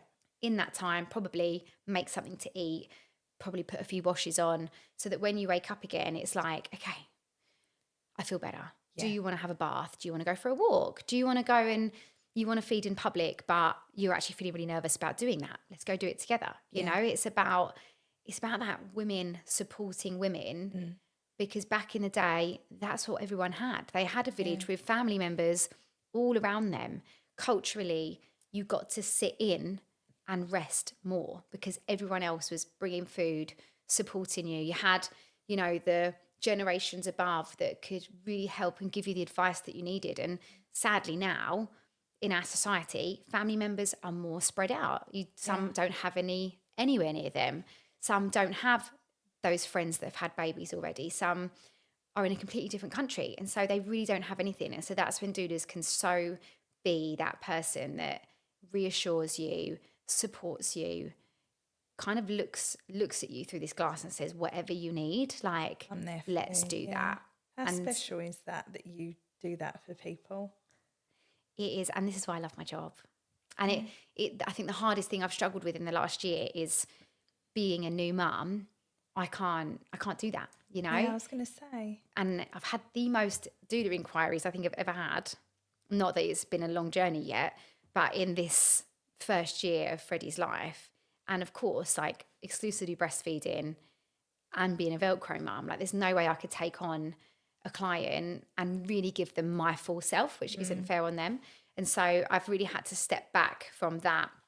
So I'm opening up my postnatal diary sort of in the next maybe few weeks, few months. I haven't really decided, but with that you can kind of organise childcare so much easier. Yeah. So stepping into that postnatal support. And I really hope that, again, because I've got the pregnancy yoga clients, I'm then that safe person, you know, just on the other side of things where you go, I don't mind her being in this space, you know, because it is so personal. You're bleeding, you're crying, you have no idea what you're doing sometimes. Yeah. And so you don't want to have to get to know someone in that point. Yeah. You want to let someone in, and I will make myself at home because I don't want you to host me.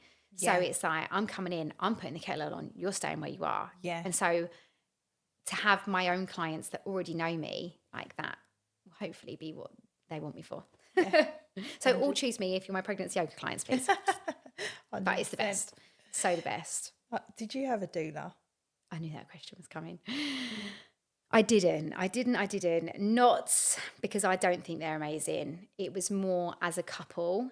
There was some difference in opinion on whether we needed one or not, which is fine. And I really respect that. I shall be having one next time. It's that thing, isn't it, of like, well, I've got the information in my brain. I teach it, you know, but I do believe, and absolutely from my experience, your brain needs to switch off, you know? You cannot be the one who is trying to think what statistically is the right thing to do. Even though, of course, I would have to consent to stuff myself. Like, yeah, I didn't for birth. Technically I did have, I'm really fortunate. When I trained to be a doula, I went and did it in Surrey because there's some fantastic doulas there. And so I didn't feel like I wanted to go to like your NCT or things like that, just because obviously when you're having a baby, everything costs so much money. You know, you've got to buy the car seat, the pram, like all of it. And I thought, do I feel like it's worth investing in an antenatal course when technically I do know that stuff? Yeah.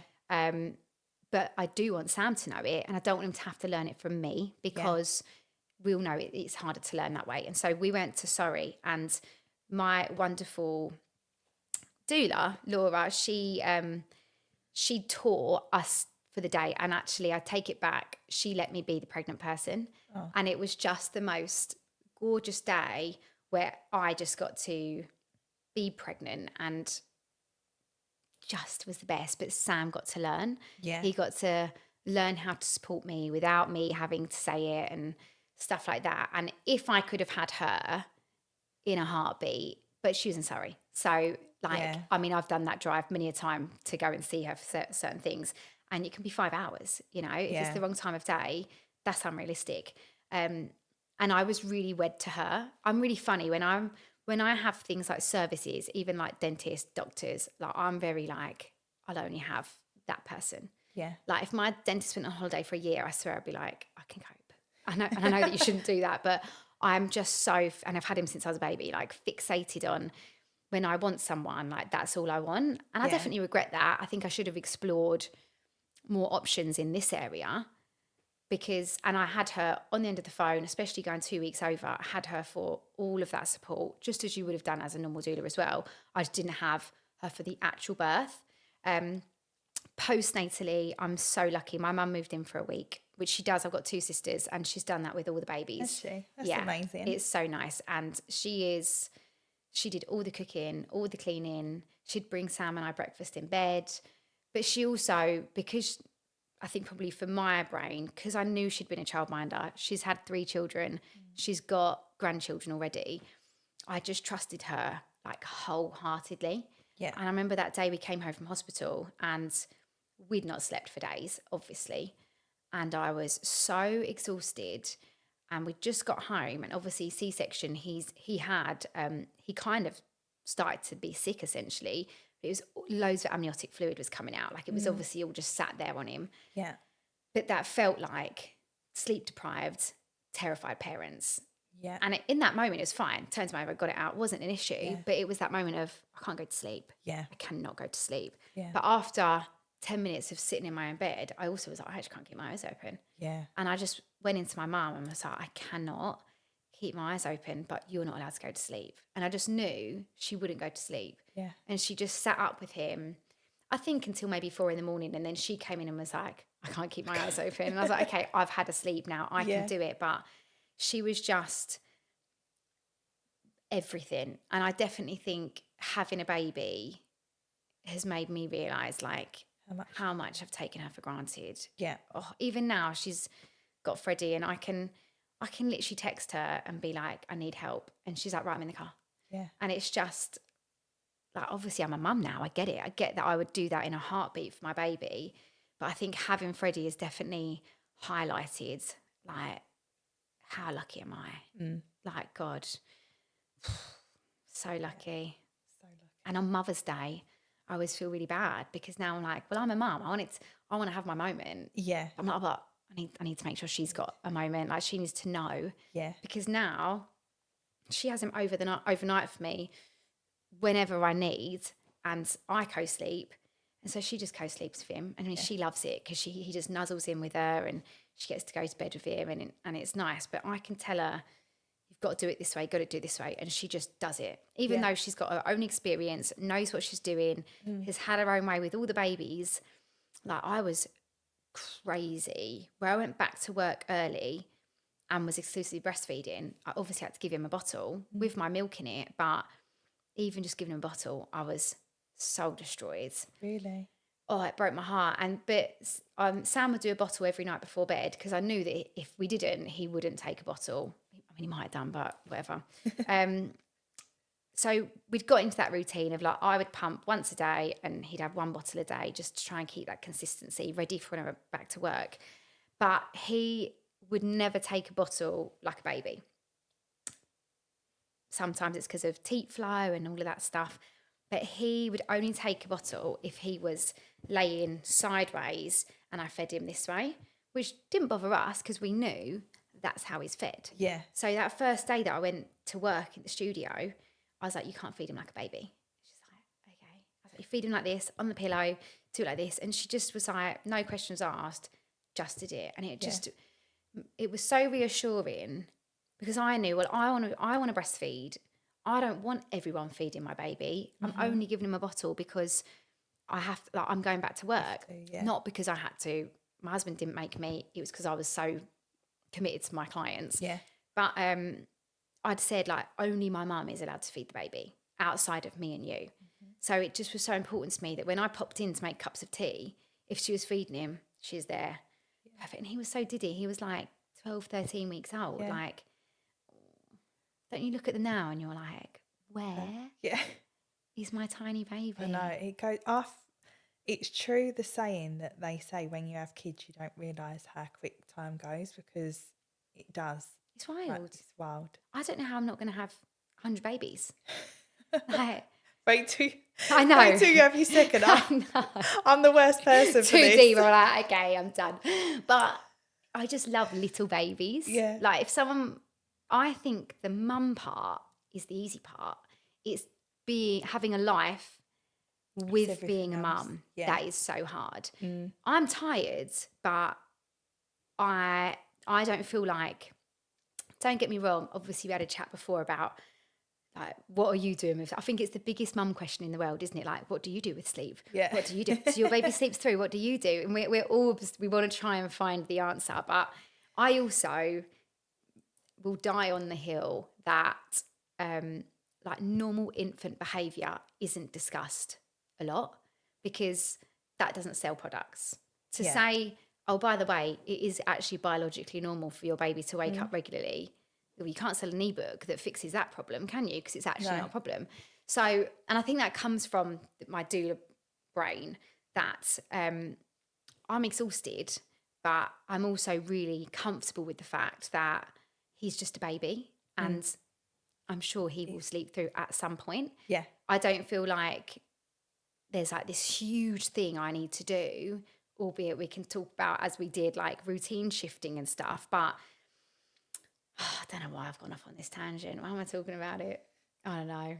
I could talk about all things mum, but my God, this is mum brain, Yeah. isn't it? I do think, though, there's certain topics as well that sometimes you do with your baby that other people don't agree with. Oh, Like, for instance, when I used to co-sleep with both of my kids, I used to have to get up at 5 o'clock in the morning to go work with Indy. So if she slept in my bed and she slept, I was taking it. literally. But my mum had more of a problem with it than me. But then when my mum has her, she sleeps in the bed with her because she Because sleeps. it's easier, And I'm like, exactly. now you know why I did it. That's it, Yeah. absolutely. And this comes back to that, like, we all have this preconception of what we're gonna mum like, right? And I have so many mums before they give birth, and zero judgment, but I'll hear all of their, oh, I'm not gonna do that, oh, I'm not gonna do that. And I'm that person. I was like, I'm not gonna do this, I'm not gonna give them a dummy, I'm not gonna do this. 3 weeks, I'm like, take the dummy, please. Which is never done. But when you become a mum, you suddenly realise it is not about what it looks like on the outside. It's No. about, how do we just do this the way that we need to do it with this baby, because they're so different. And it was definitely, I think, the first night I got home, I'm like, got one eye open, Googling like safe sleep, like safe co-sleeping rules, to make sure I knew what they were, because I knew there is no way I can put this baby down because he'll just cry and I am so tired. But that was the beginning of me realizing that's it. Like, if it's either I'm getting no sleep or he's in bed with me and we're sleeping. Yeah. And then I think it's that move to the big room, which of course everyone can do in their own time. But it's funny, isn't it? I feel like with the baby, there's these set stages that we feel like we should do everything. So at 6 months, they must go in their own room. At 6 months, there must be solids involved. It's like, and it's all done in this order, rather than feeling like you can just own it when you want to do it. Yeah. So again, at 6 months, we're like, right, time for the big boy bed. And it feels like an exciting shift, doesn't it? Yeah. Until you're up for the 4th time going, okay, yeah, let's get you back to sleep, sit in the chair, maybe give him a feed, we go back in. Your head has just hit the pillow, and then you go, okay, we're getting back up again. And it's like, nah. And you can hear that crying and they're not even crying. The phantom crying. But even just now, he'll start in his own room. So the monitor's next to me, like as quiet as it goes, because I don't need it to be loud. And it's that, and any noise, and your eyes are just awake, aren't they? And I'm looking at it like, okay, do we need to go in? Do we not? Mate, to be fair, he actually sleeps from 8 now. So it's when he does wake up, that between 2 and 4, I'm like, okay. And we go and get in the spare bed. Yeah. And I love it. Like, if we're lucky enough to have another baby, then that isn't going to be forever, you know, because there is going to be a new baby that I need to have that really overnight care with. And it's funny, we've actually just bought him a big boy bed, and because I'm convinced, get him out of the cot. And I know everyone's going to have their opinions on this, but put him in that double bed, geezer sleeps, Yeah. like loves life. But in the cot, it's like bash, bash, bash. And he's got his foot down the railway, and I'm just like, oh, it doesn't work at all. But genuinely, we get into bed with him and he's just gone. Doesn't need milk, doesn't need water. He just wants closeness. And I cannot bear, what is wrong with that? You know, if someone's like, oh, he just wants comfort, he's 17 months old. Do you know the sentence that I say to my mums that come into the studio and go, very sheepishly, they might say, oh, we're co-sleeping. I'm like, girl, listen here. as mammals, we have the most neurologically immature young. Elephants are born, they're up and they're walking. Giraffes are born, they're up and they're walking. Lions are born, they crawl into the boob and they're there. And at bedtime, they all nestle into mummy, and that's normal. We have the most neurologically immature, they can't do anything when they're born, but we're like, you must sleep by yourself. Yeah. You must not be near mummy. You must not have the safety, the comfort, the regulation, the smell. You mustn't have that. You must learn to do this by yourself when your brain is underdeveloped and you have been living inside her for 9 months. Yeah. Like, It's bizarre. sorry. And so I think the good thing about being in the birth world before giving birth is I had no biased opinions. I was such a blank canvas. I was so good at being like, you do you, girl. And now I will still work hard to not put my opinion across, but it's so hard now because when I've got someone in front of me telling themselves they're doing something wrong because they're not doing it the way the book says, or, you know, their friends do, or their mum says, and I'm like, honey, Yeah. we've all been there, you know. Yeah. It's just that acceptance that doesn't make you a bad mum. Yeah. Like, I already am like, second time around, I know I'll be so different. Yeah. Because you just don't care so much about No, people's you opinion. don't. Yeah. Oh, And the I mean, opinions. this is part of the reason why I started these podcasts. I started up the Instagram for my clothing brand, but I was getting so many messages, like, because I am quite open. I'm a very open person. I'll say things. If people don't like it, then Oh, I wish I could be like tough. that. It is Such- what it is. What a great trait to have, Yeah. though. And I've had so many messages, like, even if I just moan about the kids, like, because 2 under 2 is a lot. And as much as I adore my children, but I can moan and say that some days are hard because they are hard. And I just think it's so important that people just feel like they can voice that some days are hard without feeling bad, and it doesn't make them a bad mum at all. Yeah. What has been your pit and your peak of motherhood so far? Um, That sounds really bad. Like, I don't mean like the worst part of motherhood, but like maybe what's been like the hardest versus your absolute highest moment. I would say I found 2 under 2 really hard. I mean, I remember when you came into the studio with Hardy and I'm like, how are you? And you're like, This sounds really bad, but I used to ring my mum up crying and say, can I put him back? Like, not in a horrible way, but he had like colic, reflux. He was a really, really hard baby from the minute I give birth to him. And then to have like, Indy was only Hardy's age now. Like, so she was still a baby. Do you know what I mean? She couldn't, she I still really had was, to, wasn't she? yeah, I still had to like change her nappies like I still do now. Like everything I was doing for him, I was also having to do for her. So I found that really hard. And I think maybe I found it harder that he was in NICU at the beginning Yeah. and that they didn't have that chance to bond right at the beginning because I was so scared of him getting ill that I kept her away from him a lot. Like I found a really big difference in having a baby in the summer to winter, like a really big difference. But I do think, and this sounds, not everyone will agree with me, I prefer the age that Indy is now to newborn. Oh no, I don't think that's controversial at all. I think everyone's got their opinion, haven't they, on the stage they like the most. Yeah. But I think, from my experience, I think you think it's the older they get, their personalities just grow, don't they? And Yeah. suddenly you're watching these little humans and you're proud of them for moments like proud. what they've said or what they've done or achieved. And, you know, even just like, you know, put their sock on themselves, which Yeah. obviously Freddie can't do yet. But like, it's that I think every stage comes with something so new. Yeah. Whereas I think for newborn, it's just a wild ride, isn't it? It's a wild ride. Hormones are and a your lot. birth is going to impact that. Your hormones are huge. Yeah. I mean, for Hardy's immediate postpartum, your time, you're already mumming. Yeah. So I think we all want to go back to that first baby and go, don't take this for granted, because Yeah. the next time it will not look like You this. do not have chill Yeah, time. Yeah. exactly. I found it really hard actually with Indy. I think because obviously the C-section as well, and you can't do a lot at the beginning. I didn't do, apart from any of your classes, I didn't do any antenatal classes because Yeah. John already had 2 kids. Yeah. So I thought he's not going to want to do them. And then the baby come and I felt like I didn't really know what I was doing. I feel like it sounds so stupid, but I went through my whole pregnancy thinking about the pregnancy. I didn't actually feel like I wasn't thinking about when the baby come. So when the baby come and I'm like, I don't even really know how I'm feeding this baby, how I'm changing her nappy.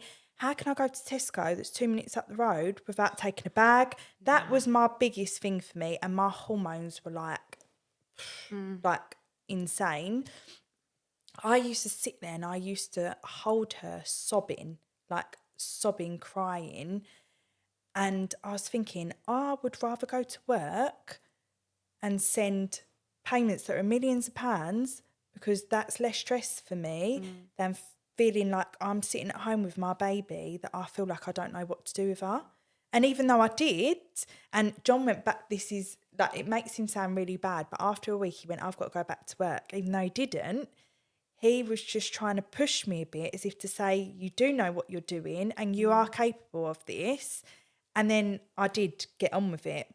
But at 5 months, I said to myself, I need to go back to work. You just need your it's like that, you know what you're doing there, and Yeah. that feels like it boosts your confidence and Yeah. it gives you that. Obviously, I come to you for pregnancy yoga as well, which is like an hour, isn't it? And Yeah. then we sit there at the beginning and we all just ramble for a couple of minutes. I felt like that was my therapy session. Like everyone else, well, not everyone else, but some other ladies used to be like, oh yeah, I'm hurting, that's it. And then I'd be like, right, this is my time to vent. And it is, like you do it, you get it all out, and then it's like that hour to yourself, isn't it? Do you know what? Because of that, this side of coming back to work after having Freddie, it's now an hour and 15, because I was like, I can't keep eating into the class with chit Yeah. chat. But again, it's like the tea and biscuits after baby massage. People want community in pregnancy. And it's why I've always kind of shied away from that online prenatal work, even though that's the way the world is going. People don't need more online pregnancy support. They need face-to-face support. Yeah. And I've got some mums that do pregnancy yoga together. They see each other every week, and maybe for the first month you don't talk. But because of that chat at the beginning, someone always turns around and goes, oh yeah, I feel like that as well. What are you having? When Yeah. are you due? And suddenly those little connections are being made, and then they book onto hypnobirthing. Oh, suddenly birth partners have met. Yeah. Then they come back to baby massage and they're like, oh, we had a baby. Yeah. And suddenly you've got this person that actually feels so safe and familiar because you grew bumps together. And so that has always been that kind of ethos of my studio, is that it is so much more than the movement. It is so much more than the antenatal. It is so much more than massaging your baby. It's all the other stuff that actually is so important. Yeah. And that chat at the beginning of pregnancy yoga, it's funny you say, like, some people will be like, yeah, I'm fine. But everyone has one week where even if they're quiet, they'll have a week where they come in and they're like, nah, I got a lot to say. And it's because finally, it might have taken them a little while to pluck up the confidence to actually talk in front of people. But everyone has a week where they come in and they just need to vent, offload in a space where they know that every woman here gets it. There's zero judgment. You can cry.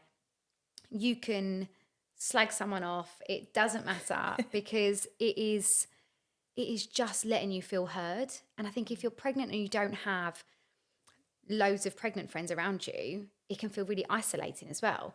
I think especially when you have got your big girl group and they very much can all go out with the girlies and have a wine, and you're like, I'm so grateful I'm pregnant, but also I feel like no one gets some of the stuff I'm feeling right now. And it's not to moan, because I'm grateful for the position I'm in, but also I want to feel like I can moan and not feel bad about it sometimes. Yeah. But also for me, I mean, how lucky am I that in those moments, women show up with so much vulnerability and let me into that.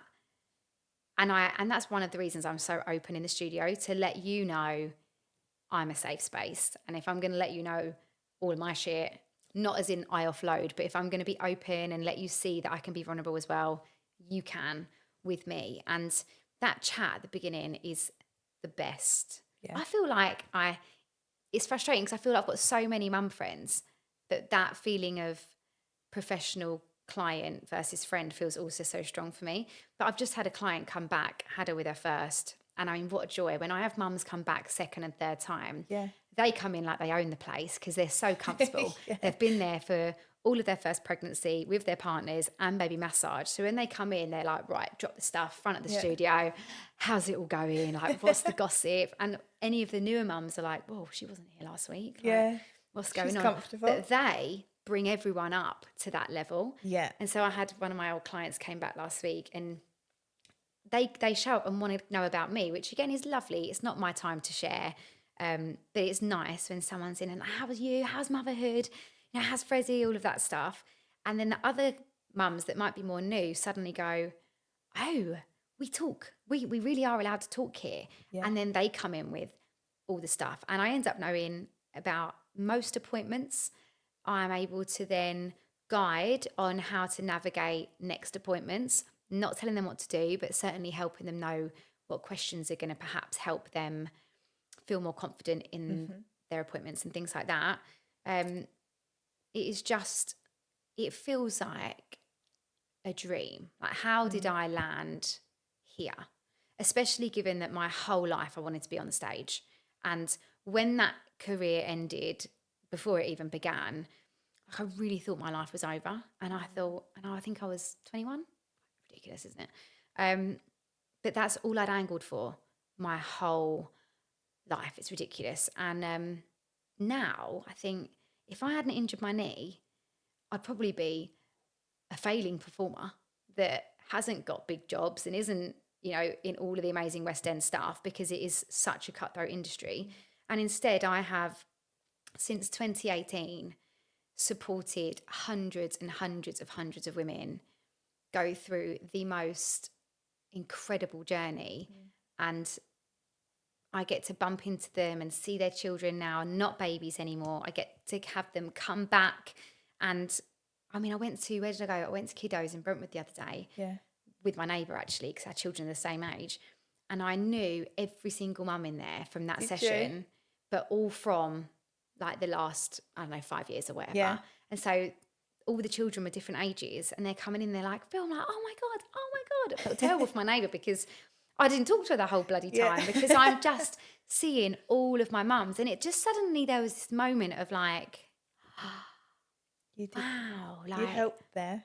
that is, it was a really just lovely moment. And I don't want to be like blow my own trumpet or anything like that, but I think definitely before having Freddie, it started to feel a little bit like burnout, because I was doing so many hours, so many classes. I had such a long waiting list, which is a blessing. I definitely don't have it now since having to have that break. But I started to feel a little bit like, oh, this is a lot. It's a bit monotonous now. But I think I underestimated that whilst it's monotonous for me, because I'm teaching so many classes a week, they're only coming once a week. And that's the 1 hour a week where it is just all about you, your baby growing, your body growing, appreciating that journey, you know, just sitting in the excitement, but also sitting in the fears and the concerns and being able to voice them.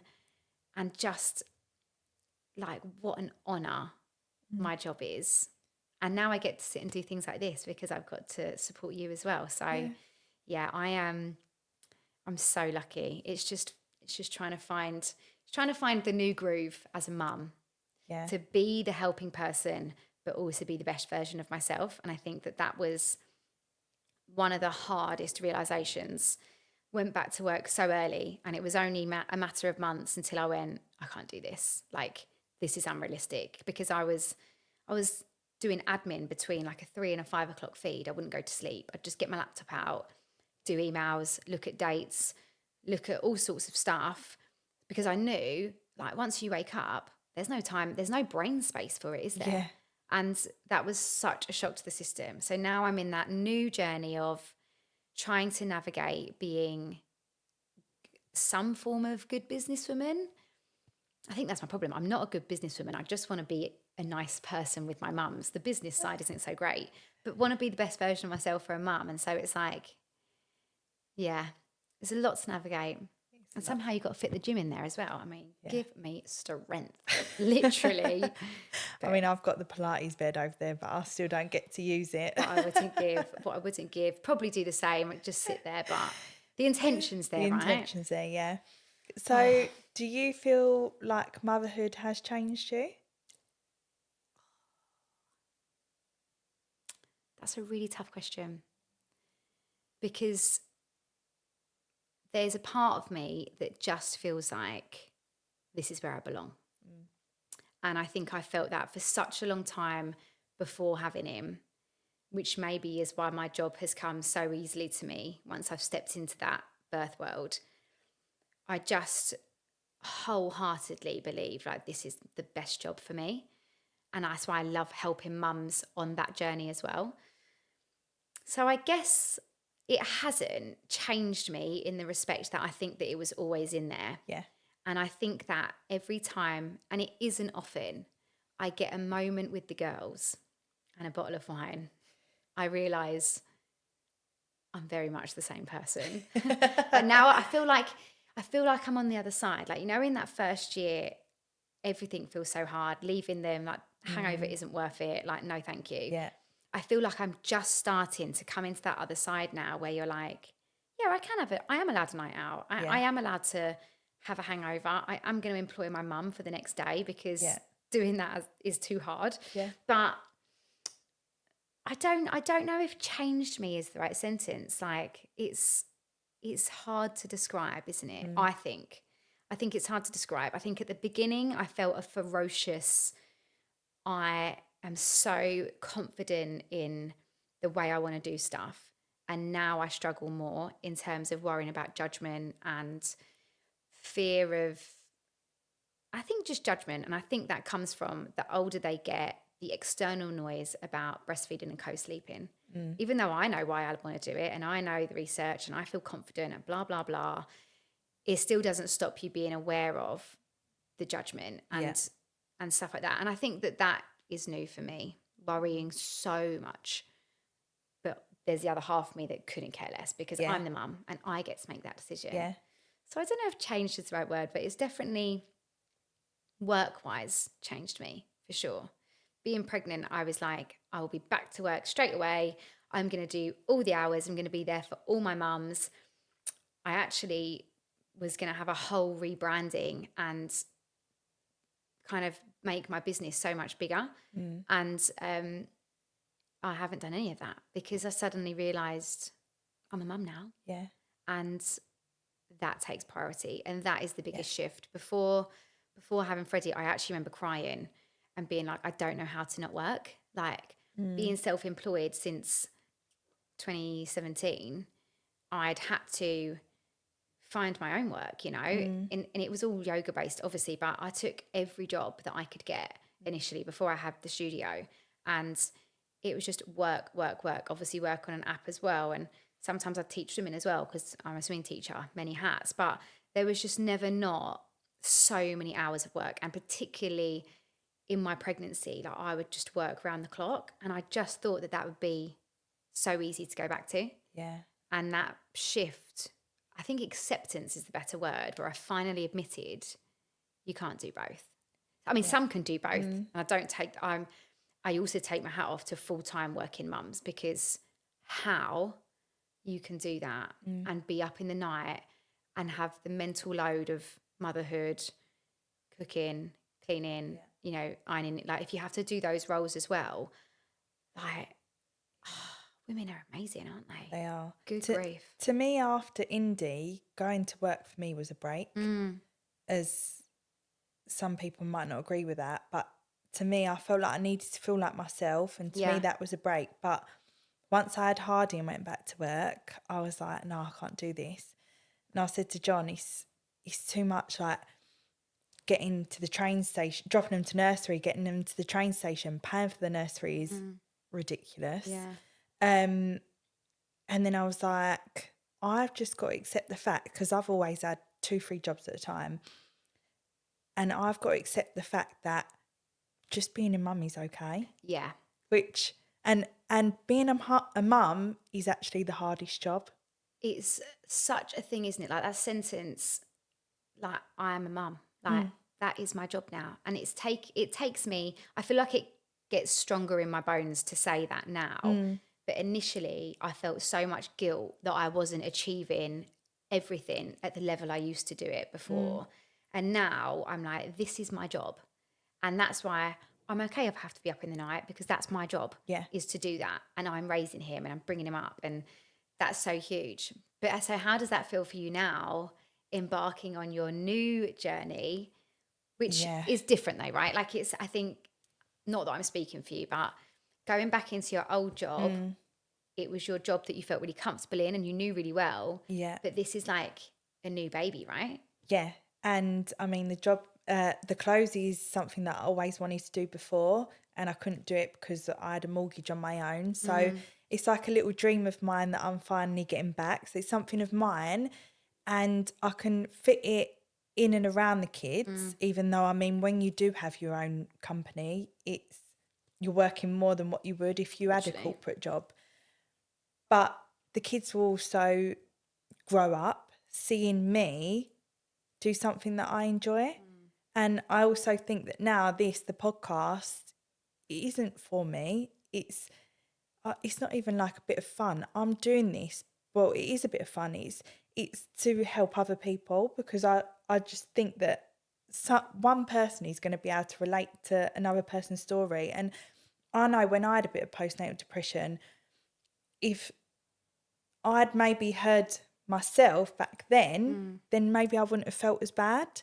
And I think that when you are going through something, you do just sit there and think, I'm the only one going through this. Yeah. So I just want this to be that someone can relate and it helps them. So, I mean, yeah, it's been amazing, actually. Like, I've really, really enjoyed it. And I love listening to people's stories. This sounds really silly, but I said to John, it's like when you go on a night out and you're all drunk in the toilet. Yeah. And by the end, then you had each other on Instagram and you know everyone's story. Like, and I love listening to people's stories. It's such a female thing, isn't it? Yeah. Because like, I feel like girls are just like it, aren't they? But we went for a night out, a night away, because it's just so impossible to get time in for you as a couple, isn't it? And so obviously you're having a drink. I've come up from the bar and I'm like, they're visiting their friend. She had 3 traumatic births. And my husband's like, why do you know that? Yeah. And how do you know that in such a short space of time? And then he's gone off to get a drink. He's come back and I'm down on this table with the girls that I've never met before. And he's like, why are you like that? Like, why can't you just be with me? And I'm like, I just need to know everyone's story. Yeah. Everyone's. Yeah. Take me to a barbecue and I'm like, right, I'll see you at the end. Yeah. Because I just have, I mean, I think that my husband calls me nosy. I like to say I'm curious. Yeah. But I just love knowing everything about everyone at all times. But add a wine into the mix and there's no prisoners are taken. That's why I've not had a wine now, because it would have been awful, I think, the amount that I talk. But I do think that, like, everyone has had a certain journey in their life that makes them who they are. And yeah, I love listening to it. So yeah, it's actually been really, really good. I'm really happy with it. good. But it's a lot as well, like a toddler. And even though you say Hardy's a toddler, I still class him as a baby. Yeah. So yeah, it's a lot, but it's all good. Mine is when someone says like, I don't know what they'll say. I'm like, oh, well, I've just had a baby. And they're like, how old is he? I'm like, oh, he's actually 17 months. They're like, not really a baby, and is he? I'm like, but he is a baby. He's a baby. And I think if anyone else says he's really big, I'm like, no, he's a baby. But I'm allowed to say, oh, he's got so big. Yeah. If someone else says, I'm like, no, he's a baby. What are you talking about? But they are so big, aren't they? And I cannot believe that they were so dinky once. I know, it's crazy. Get lost down those rabbit holes, don't you? Yeah. Just to round it up, what would you say to yourself before you was a mum? As in, what did I or what would I now? What would you now? Now that I'm a mum, what would I say? Oh, I would say several things. One, stay away from social media because it is the devil Hmm. when you are a fresh mum. And there is just an algorithm which hears your fears and anxieties and preys on your vulnerability. So I would definitely say that. I would also say to me or to a mum, to me, To you. to me, I'd say go to more mum and baby classes and make more effort to find your own like mum friends with babies this age, and maybe just relax a little bit on the old feeding front. You know, like I think not just the feeding front actually, but I was so determined to not let anyone have a different opinion to me on how I did. And I kind of agree still with myself. Like when you're the mum, you get to make the decisions. But I think I allowed it to get to me a lot if someone didn't do it my way. I was a real, like, it is my way or the highway. Same. I'm his mum. And I think I'd probably be a bit more relaxed next time. But also, I'd say you're going to smash it. Yeah. And you have. Yeah. And I'm really confident with that as well. I know that sounds big headed, but like, it's my job. And I work really hard every day to make sure I am the best. And on the days that I'm not, I might have a glass of wine. So shoot me. Who cares? Oh, well, it was so lovely to have you on. Thank you for having me. And you have literally done amazing. Like, I couldn't have done my pregnancy journey without you, as I know many of the other mums wouldn't have. So good for you. Thank you. And it's been an honour. I'm so excited. I've got to watch you through both your pregnancies, and it's been a dream. And now I've got to do this. So I can't thank you enough. Thank you.